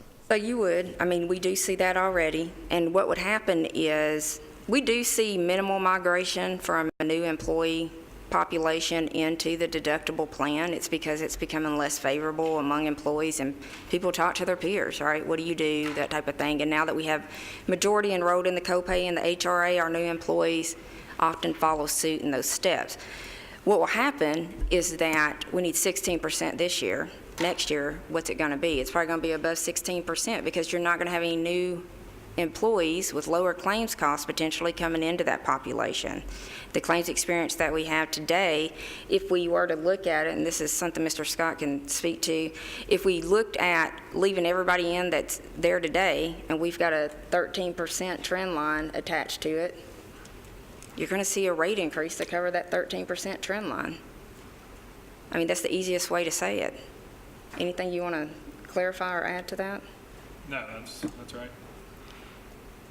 So it's going to end up being a dollars and cents game for them, and it's just going to leave those who are willing to pay it, paying it. But for some people, eventually, it's going to get their attention, and they have a threshold of what they're willing to pay, and when it crosses that threshold, they'll move. And I guess that's my question. If we do it the way Mary's suggesting, and you do isolate the premium increases, don't blend it to the other plans, but you isolate it to that one, and the premiums continue to go up, won't it just die from attrition? You would think, unless they're willing to pay it. So right now, Mr. Scott, he showed you we need a 6.9% aggregate increase, but when we break that aggregate down to experience rating, which is what you're saying, that's where you get the 16% increase on the deductible plan. So yes, that's why I'm saying if we're using a 13% trend line, you're going to see at least that next year in the form of a rate increase in the deductible plan. And so you would think attrition would occur naturally as the rates continue to go up and up. Another option may be that if we feel strongly enough about leaving it, right now we're going to bottom out at 80%. We may decide to move the contribution If there's enough feeling of, let's just leave it there and leave it available for them, maybe we want to move the contribution table below 80% on that plan to cause that attrition to happen more rapidly, or to at least continue to have the county's portion of contribution reduced down to be something more in line with what we are contributing on the other products that we offer, the other two plans. If we do experience rating on the deductible plan, do we have to do that on the other two as well? We are. That's the recommendation. That's why you see the 1% on the copay and the 8% on the HRA and the 16. It's because we look at what the aggregate is and then we experience rate it by plan. And so we've been doing that for a couple years ago. We made the decision as a committee when we blended rates to also do that experience rating, so that those who want the benefits are paying for what they're getting and not being subsidized by other plans. And then on the fold-out sheet, page 23, I was just trying to go through and kind of see what that would mean to these folks if they migrated to different plans. On several of these, there's an asterisk behind a number that's provided, but I don't see a footnote for the asterisk. I don't know what that's supposed to mean. The asterisk just means after deductible. So for those that couldn't hear, she just said the asterisk means after deductible on page 23.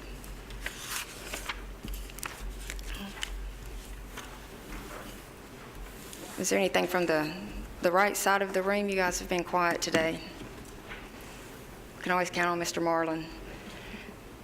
Yeah, I just kind of need a big picture look here, on it. So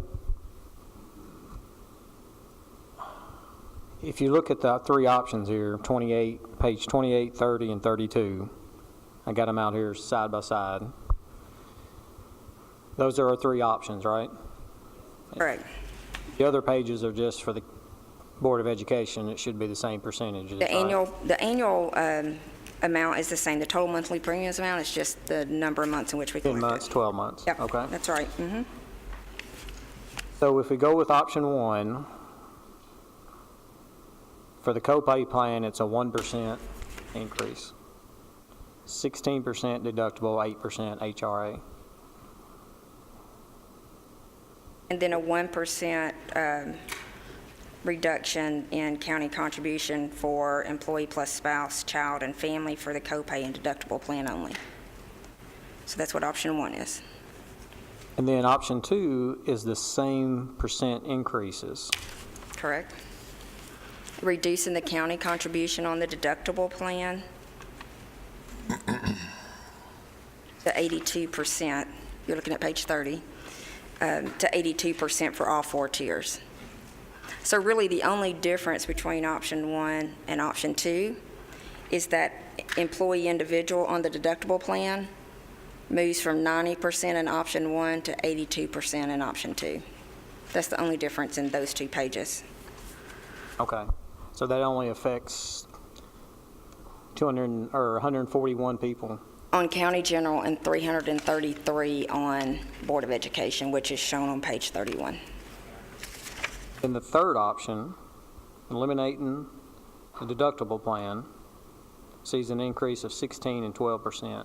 Correct, because you have that migration from the deductible plan to those other tiers. Now, if we did what Ms. Hickerson has recommended, you would look at page 30 to try to put this, in context. Her recommendation, and correct me, Ms. Hickerson, if I misstate anything, is her recommendation is to take page 30 and to grandfather in those individuals who are in the deductible plan, which is 269 for county general and 649 for Board of Ed, so 918 people. They're grandfathered in. They can stay there as long as they want. Every year, we just experience rate them and continue to drop the county contribution, 1% till we get to the 80% that is scheduled right now. Question? So, but the 16%, if that's the number that continues, the employee would pay their part of the 16%, and the county would be 16%. So we would continue on out into infinitum. Get to 80%. For the county being responsible for that group of people. Yes, sir, that is correct. To absorb the 16%, just like they're going to pay theirs 82% or 81%, it's going to make whatever they have to pay. 82% of the 16% increase, and they would pay the 18%. And you can look on this sheet, if you'll see, reading across the top, it says contribution amount. That tells you what percentage the county would pay. Board of Education tells you the number of enrollees, what that monthly premium is going to be, what the increase in the monthly premium is for the employee, what the percentage of increase is based on the decrease in contribution, right? So as an example, if you look at the copay plan, you'll see on employee individual, a 1% increase is a 64-cent monthly increase in premium to the employee. The increase due to decrease in contribution is 0 because we're going to still leave that at 90%. The employer's increase is $5.78 a month. The total premium amount without the wellness reduction, so this would be what the monthly premium would be for someone who does not complete the biometric and HRA by the September 30th deadline, is the $89.86. And for those that do complete it, they receive premium reduction of $25, county general, $30 Board of Education. But on this one, since it's county, it would drop it to $64.86. And the employer contribution would be the $583.78, reflecting 90% of the total monthly premium of $648.64, which is the first column. So that's how you read across through there. So then whenever you look down at the next tier, which is employee plus spouse, if you'll go over to the employee monthly increase due to decrease in contribution, you can see that in the prior column, it shows that a 1% increase for the employee equals $15.91. And that includes $13.62 resulting from the decrease in employer contribution. So that 1362 is included in the 1591? Yes, it just shows, we just It's break not it out to added show to it. what the effect of that 1% reduction in contribution is. And that's how you read this document.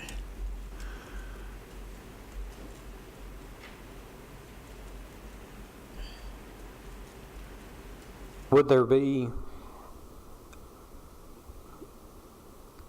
so we're leaving the copay plan for individual at 90%. That's the only one that's in there. Everybody else would be, no, the HRA plan still has 95, 96, and 94%, Yes, right? and that one, and 100% for individual, and that one is not subject to a reduction schedule. That one's been set for some time. It did reduce initially because it used to be 100% across the board. It reduced initially, and then we voted as a committee to hold it at the current amounts that you see there.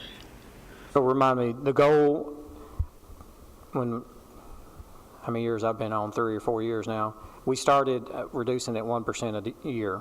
We were at 90% when we started that? No.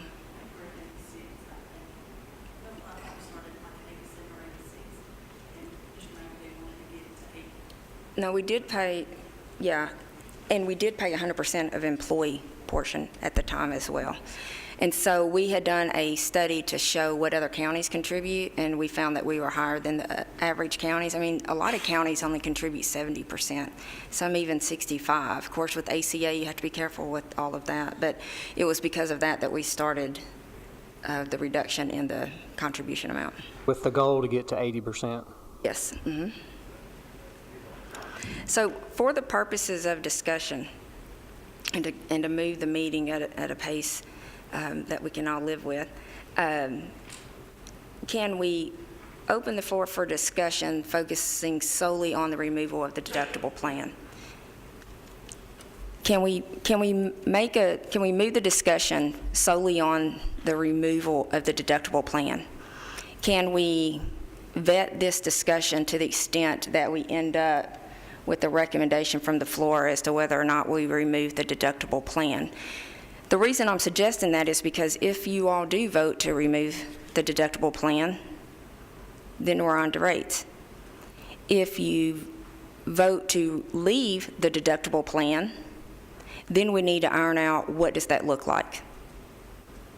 And so that's my recommendation for the committee for the purposes of discussion, is that we focus on that one aspect, and then we can focus on the other suggestions that Ms. Hickerson has made. Now, let's clarify a little bit more. When you say leave the deductible plan, do you mean everybody's out at some point in the future? Or Well, that's just whether or not in some way, shape, form, or fashion, is it even going to be an option next year?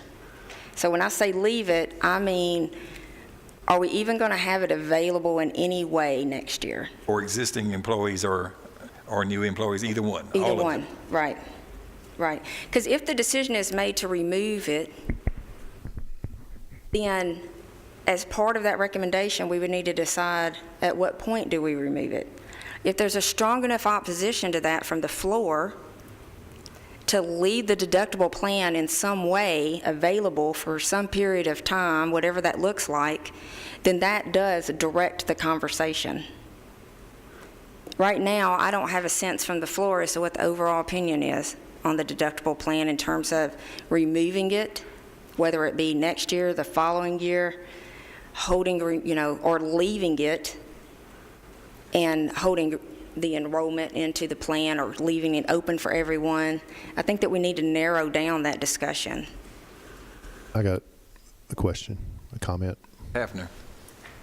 If you look on page 28 and look at what we were looking at, the copay plan, if you notice the total monthly increase for employees is $1,591, $1,402, and $2,198. And then you flip over to page 32, and if we use option 3 and get rid of the deductible plan, the employee contribution, increase goes from 1028 from 0, 5233 from 1591, 4610 from 1402, and 72 from 21. So I mean, it's a huge increase. So I mean, just getting rid of that plan may sound good, but we're going to just really force 95%, according to your estimate, of those people over to copay, and then we're going to increase the rates for everybody that's already on the copay. So I'm not ready to support getting rid of the deductible plan like that. Yeah, and so when we first started talking today, I'd pointed out, every action has a reaction, and I walked you through those pages. Even if we leave the plan, and I'm not really advocating one way or another in this comment, I just want to point it out as a fact. Even if you leave the plan and you raise the rates and you expect attrition to occur naturally, you're still going to get to that. Whether you flood into it by people jumping ship as a group next year, but you're still going to see that rate of increase start jumping well above what we've seen in years past. So I do understand that, though. It gives me heartburn whenever I look at it as well. And it kind of demonstrates why we moved away from aggregate rate premium basis.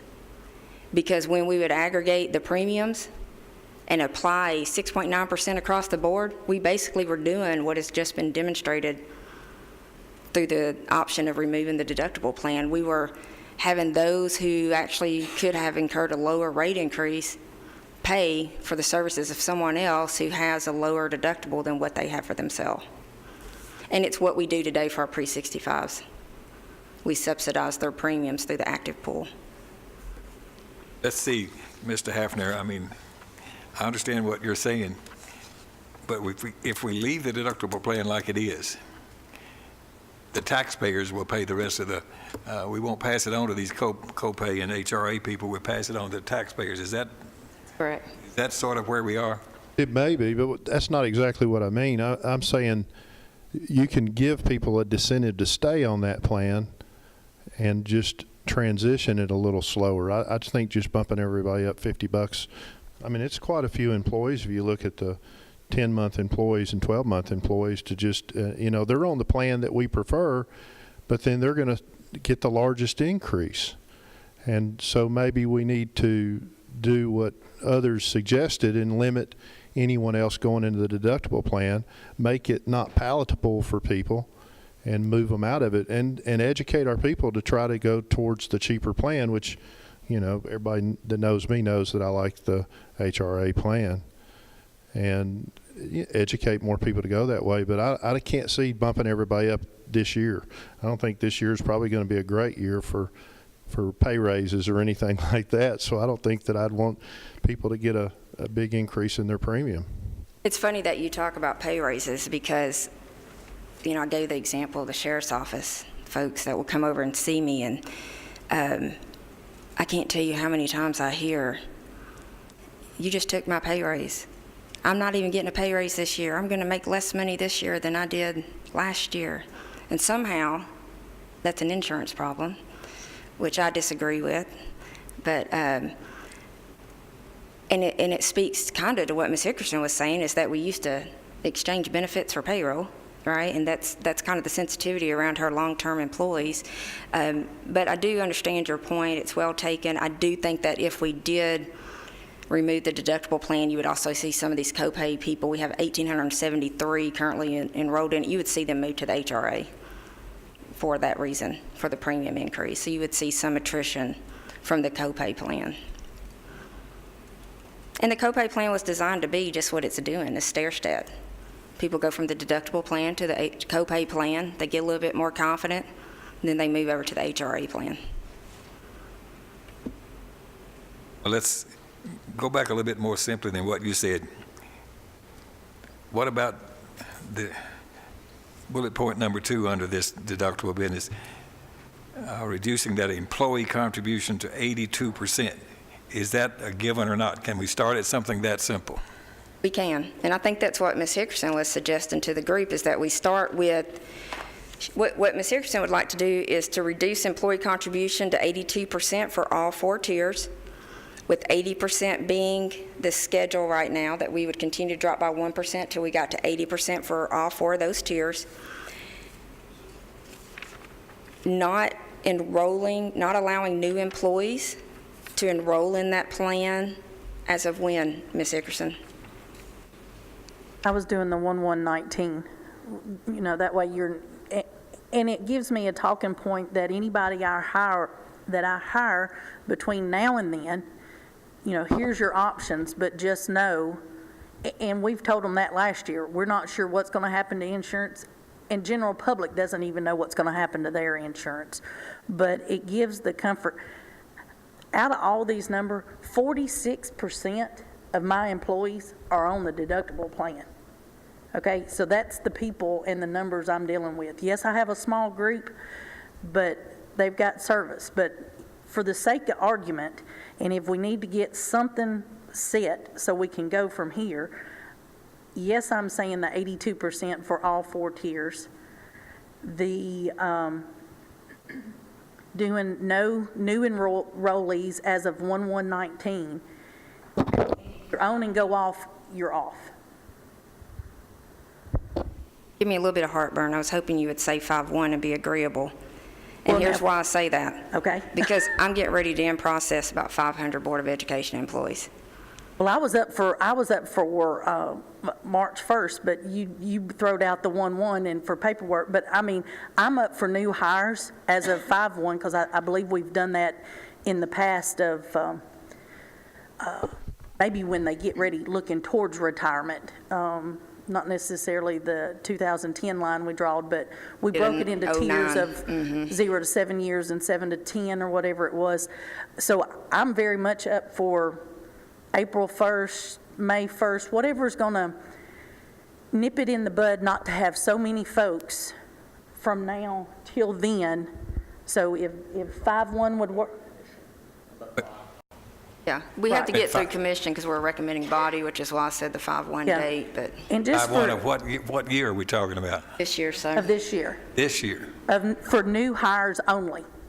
For new hires only, and the employees that are there, if you choose to go off during open enrollment, you're off. Can't come back. Can't come back. And I just think that's Okay, so are you way to making a start. motion or still talking about what you might make? no, that's what I'd like to make a motion. Okay, so do we have a second? Wait a minute now. May I clarify my understanding? So your motion is 5/1 no new employees, 5/1 of 17. 18. And, 5/1 of, I'm sorry, 18, yes. okay. Yes. And if an employee leaves the OAP deductible plan, he or she cannot go back on it. We are being silent about any ending date for it.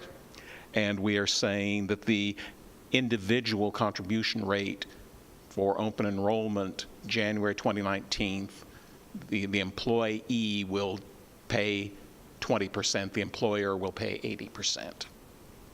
No. You're saying, you're I'm sorry, moving at 82. I'm sorry, 3.82. 18 and 82. Okay, and so, But no one can get on this plan starting January the 1st.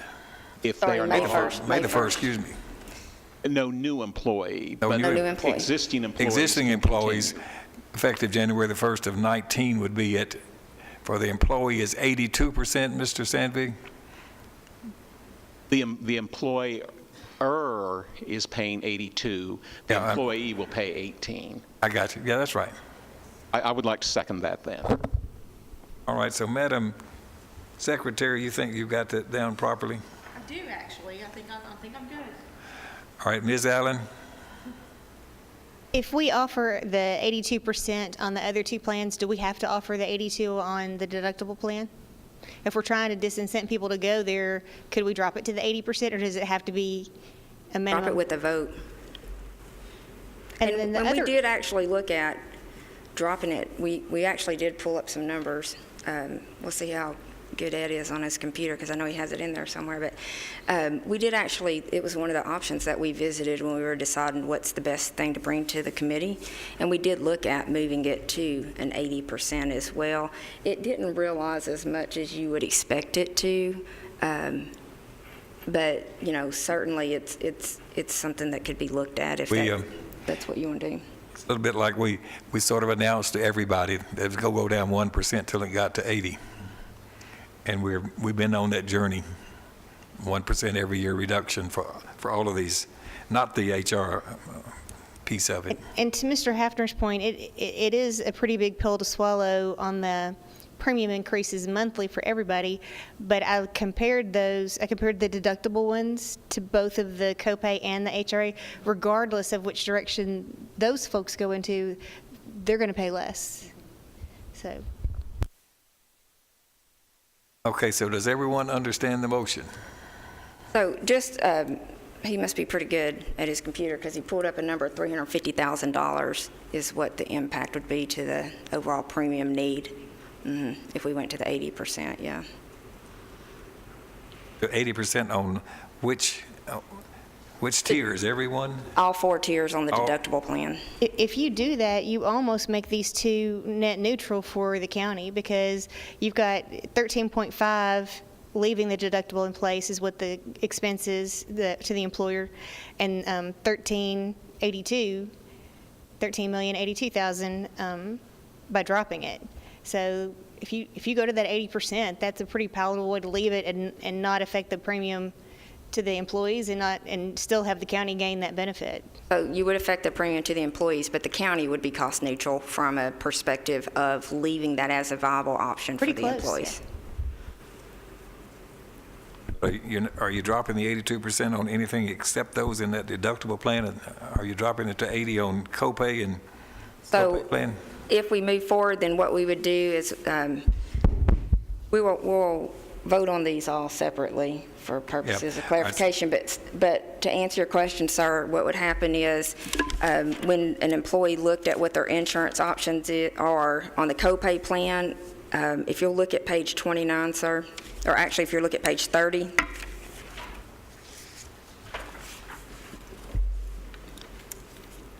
if you'll look at contribution amounts on page 30, based on the recommendation that has been made by Ms. Hickerson, this is what the contribution amounts would look like.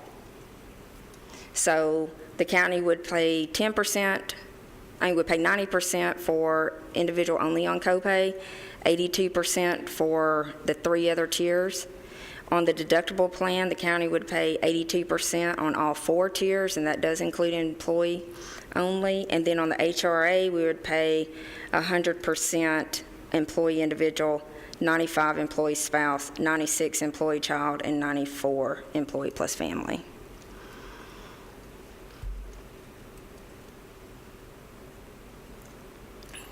Okay, but the motion is exactly what you just said. Yes, sir. The motion Thing is is- page 30, and stopping new enrollments as of 5/1, and allowing those who are currently in the deductible plan as of the end of April to remain in the deductible plan for as long as they so choose. Well, that would have to be a separate vote from what's on the floor right now. If we dropped it to 80%, I mean, think about what would happen if we ran everybody off that plan this year. We just saw that the calculation was we need to go up $50 for the family. If we ran everybody off of it, we would have really that scenario where we just got rid of the plan and then we would underfund it. Oh, So you we wouldn't don't be wanna run underfunded. That's not correct, because even we're looking at everything Oh, from you're an saying that if- aggregate perspective. It We're would- going to achieve that 6.9% one way or another, and we experience rate it below that. But if everybody moved off of it and we had the current funding, The cost sharing is more, and their experience would be reflected. so it would just be they wouldn't spend as much money. Right, So it'd be okay. right. Okay, does anyone have questions? Do you understand what we're voting on? Does our secretary need to tell us what's on the table? Yes, ma'am. Please tell them exactly what this is going to be in the minutes that we're voting on. Absolutely. We are voting on, I'll do it. okay, you do it. That's fine. I got a little training this morning. She was sick yesterday, so I told her I would do the heavy lifting today. So this is what we're voting on. Reduce an employee contribution for all four tiers in the deductible plan to 82% effective January 1st, 2019, excluding new hires from enrolling in the deductible plan effective May the 1st, 2018. And once an enrollee on the deductible plan leaves the deductible plan, they cannot return at any time for any reason. The deductible plan will remain on schedule with the goal of a 1% reduction every year till we achieve 80%. That's your motion, Ms. Hickerson and Mr. Sandvig. Any further discussion or clarification? Mrs. Allen? So if I wanted to make it 80%, would I offer an amendment to that, or would vote on that separately? You can amend the motion and get a second to change the 82, what she said to start with the 80 on all four tiers. Just On on the the deductible deductible plan, plan. yes. I'll just float it to see if it goes. I'd like to offer an amendment where we drop the employer contribution to 80% for the four categories offered under the deductible plan for the net savings of $350,000 to the county. So. Is there a second to that amendment? Okay, Mrs. Allen, that amendment failed for lack of a second. Therefore, we must be ready to vote on the actual motion. Any other discussion, Mr. Marlin? Okay, so if we vote on this, will we have to vote again on changes to the copay plan and No. HR? We will, yes, sir. We'll do Will. it systematically, and we separate will, after as this. well as the pre-65s. Yes, sir. Mr. Sandvik had a comment, sir. Mr. Sandvig, did you have something else? I have real problems with $29,430 a year. Where are you looking at, Mr. Oh, Sandvik? the deductible plan, county or Board of Ed contribution for full family coverage. Is anyone open to holding the individual at 82%, but dropping the other three categories to 80%? I feel by dropping 8 percentage points on the employee on the deductible plan, that's big enough. I hate to make it 10 this year. So you're wanting to amend the recommendation to the floor to show 82% contribution rate for employee only and 80% for employee spouse, children, and family. On the deductible plan. On deductible Yes. plan only and following schedule on the other Are you going copay to and HRA. Are you going to make a motion to amend the motion? Do you understand his motion? Is there a second? Got a second now, so we got further discussion, and what we've got here is, Just for point of information for the committee, that would result in a savings of $250,000 to the county for contribution. So what's the reason? I'm not understanding. Well, with this rate increase at 82% paid by the county or the Board of Ed, I'm looking at just under $30,000 a year for an employee that the county, the Board of Ed would be paying toward his or her insurance.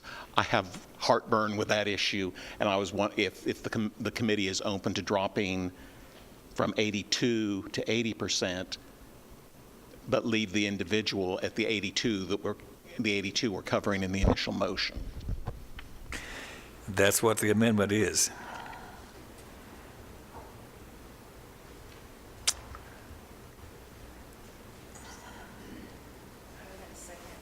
What, yeah, we have a second. Okay. Have you got a list of these folks here? Yes, sir. Let's call the roll on the amendment. Commissioner Ms. Allen? Ms. Acton? Dr. Anthony? Ms. Kennedy? Mr. Bowles? Oh, he's left, okay. Ms. Crowell? Okay. Mr. Hafner? Okay. Ms. Hickerson? Okay. He's not here. Mr. Marlin? No. Okay. Mr. Nipper? Yes. Okay. Mr. Sandvig? And Ms. Sherrill? Okay.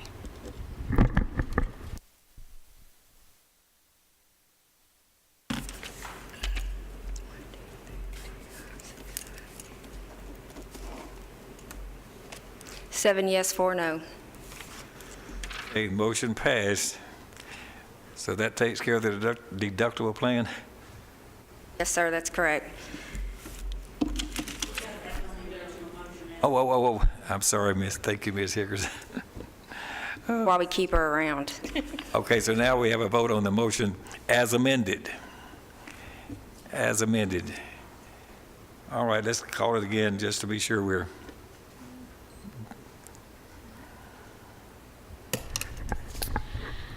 Commissioner Allen? Ms. Acton? Dr. Anthony? Ms. Kennedy? Ms. Crowell? Okay. Mr. Hafner? Ms. Hickerson? Mr. Marlin? Mr. Nipper? Mr. Sandvig? Ms. Sherrill? Thank you.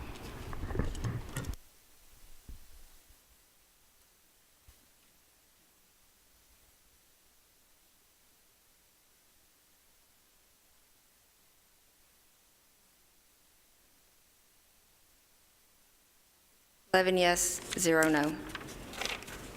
Okay, thank you very much for a difficult discussion. Mrs. Hickerson? For the sake of knowing what we just voted on, can we re-say exactly what was voted with the amendment, just for the record, so everybody average watching it back at home will know what was finally voted on, please? So it was voted that for the deductible plan, it will not be offered to any new hires as of May the 1st, 2018. For county contribution effective January 1st, 2019 on the deductible plan only, it will contribute at 82% for employee only, 80% for employee plus spouse, employee plus child, and employee plus family. And if anyone currently enrolled on the plan prior to 5/1/18 leaves the plan, they cannot return at any time.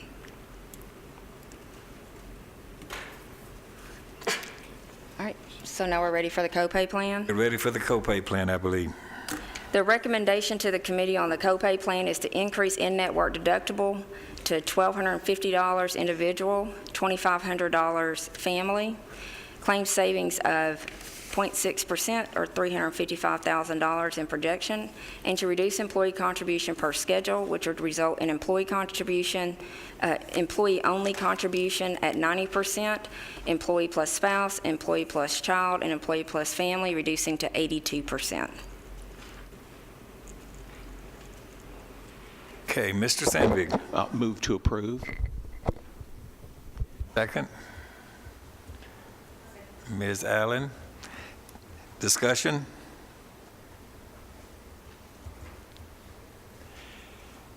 There's no discussion, then you must be ready to vote. All of you in favor of that, please say aye. Any opposed? That appears to be unanimous. For the HRA plan, we are not recommending any plan design changes. Contributions will remain as current in 2018 for the 2019 calendar year. And we will have the rate increases for all three plans as shown in the exhibits, with a 16% for the deductible plan, 1% for copay, and 8% for the HRA plan. You know, there's no changes on the HR plan. Do we have a motion to continue it as is? Just read it into the record at least. All right, Ms. Hickerson, we have a second. Ms. Crowell. Any other discussion? All of you in favor of that, then please say aye. Any opposed? That's unanimous. Thank you very much. For clarification of record, I'd like to just have the committee vote on the rate increases for 2019. Copay plan at 1%, deductible plan at 16%, and HRA plan at 8% rate increase. Motion, Mr. Sandvig. Second, Ms. Allen. Further discussion? All in favor of that, please say aye. Any opposed? That's unanimous. Thank you. Okay, so the remaining discussion for today is around the pre-65 plan. The first thing that we need to clarify is whether or not that plan will be offered in 2019 to the pre-65 retirees. Now, wait a minute. You're going to have to back up there and say that again for me. Maybe I don't know about it. Where are we? Is there We're still looking on page 25. 25? And let me pull up what the rate pages are so you can take a look at those. If you will look at 35 and 36, you'll be able to see that on page 35, it shows you the copay plan, deductible plan, with the rate increases of 1% for copay, 16% for deductible, and increase in the monthly amount for the Freedom Choice plan to $1,000. On page 36, we have the copay plan at 1%, 16% increase, increased copay plan deductible. That's not correct on that one. Oh, yes, it is. We will increase the copay plan deductible based on the active employee schedule that we presented. It would result in a 16% increase for the copay plan. The deductible plan would be eliminated, and we would increase the monthly amount for Freedom Choice to $1,000.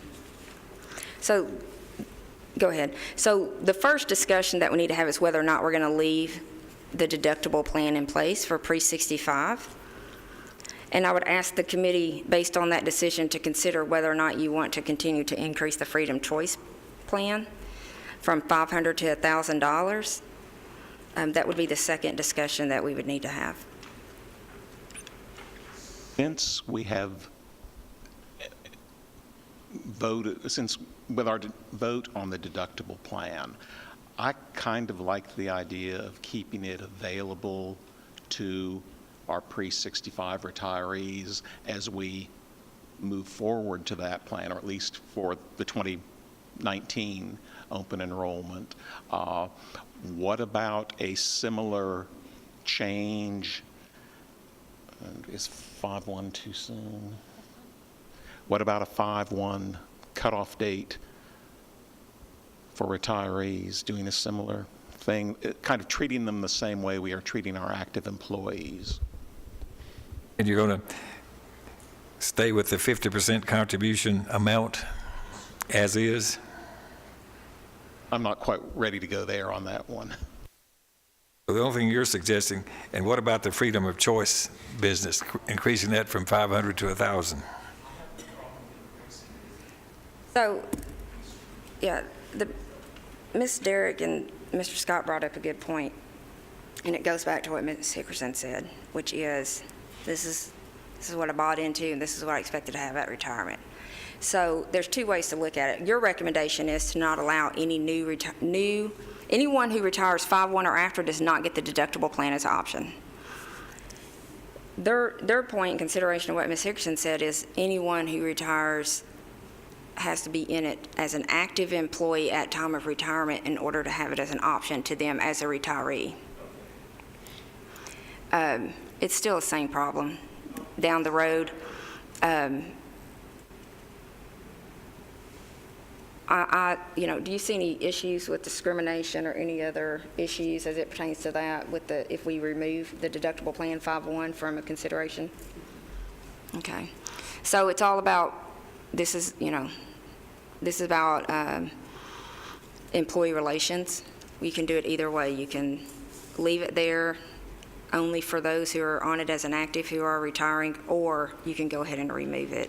If there's no other considerations that we need to make, then, if someone retires as a post-65, they just get one plan, right? So I'm not necessarily opposed to your initial recommendation, but since they brought it up, I just wanted to throw that out there. I'll jump off in the water. We'll do the pre-65 plan. Let's start with the given. Let's do your freedom choice to $1,000 a month, okay?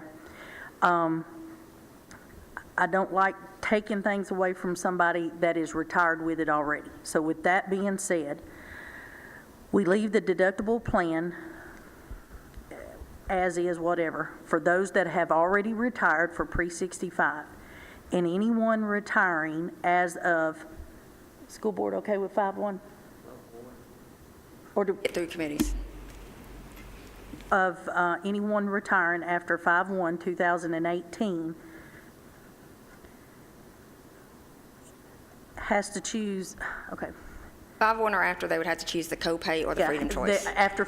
Retiring after 5/1 has only choice of HRA or, I'm apologizing, freedom choice or the copay for a retiree after 5/1/2000, starting 5/1/2018 to forever. With the rate increases matching those that we passed for the actives. Okay. So contributions stay as shown, but they will be subject to the rate increases similar to the active. 1% copay, 16% deductible plan, and freedom choice would increase from 500 to 1,000 monthly. Okay. What if they're already on the deductible? Then they'll get to remain. But if they ever transition off of it, they can't return to it.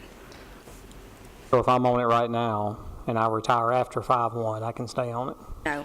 If you're a new pre-65 retiree, 5/1 or after, you would only have the option of the copay or the HR or the freedom choice based on the recommendation of Ms. Hickerson. Well, we got a motion. Do we have a second? Second, Mr. Sandvik. Now, okay, further discussion. So we're allowing employees to stay on it, but we're not going to allow retirees? We are. So if you're on it prior to 5/1, whether you're an active employee or a pre-65 retiree, you can stay on it. If you are a new employee, 5/1 or after, or a new pre-65 retiree, 5/1 or after of 2018, the deductible plan is not an option for you.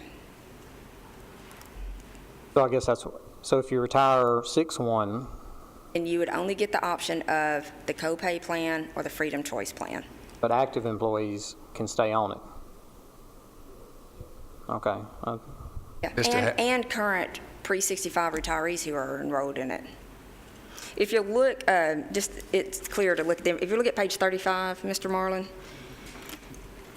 you can see that we have 69 retirees right now on the deductible plan. That will be available to them in 2019. Now, let's say they decide to go to the copay plan, January 1st, 2019. The deductible plan is no longer an option for them at any point. They can't, in 2020's annual enrollment, decide to go back because it won't be available to them. Mr. Hafner? Be clear, we're using the fees on page 35, right, for everything? On what we're voting for? Okay. Any other discussion? All right, we haven't had so much discussion here, so let's just do this before us vote. All of you in favor of this, please say aye. Are there any opposed? No one wishes to go on record as opposing, so it's unanimous. Thank you. Is there any other business? No, sir, there's not. Anyone out there want to say anything or introduce any other business? Okay, well, thank you very, very much. We do appreciate it, and we are adjourned.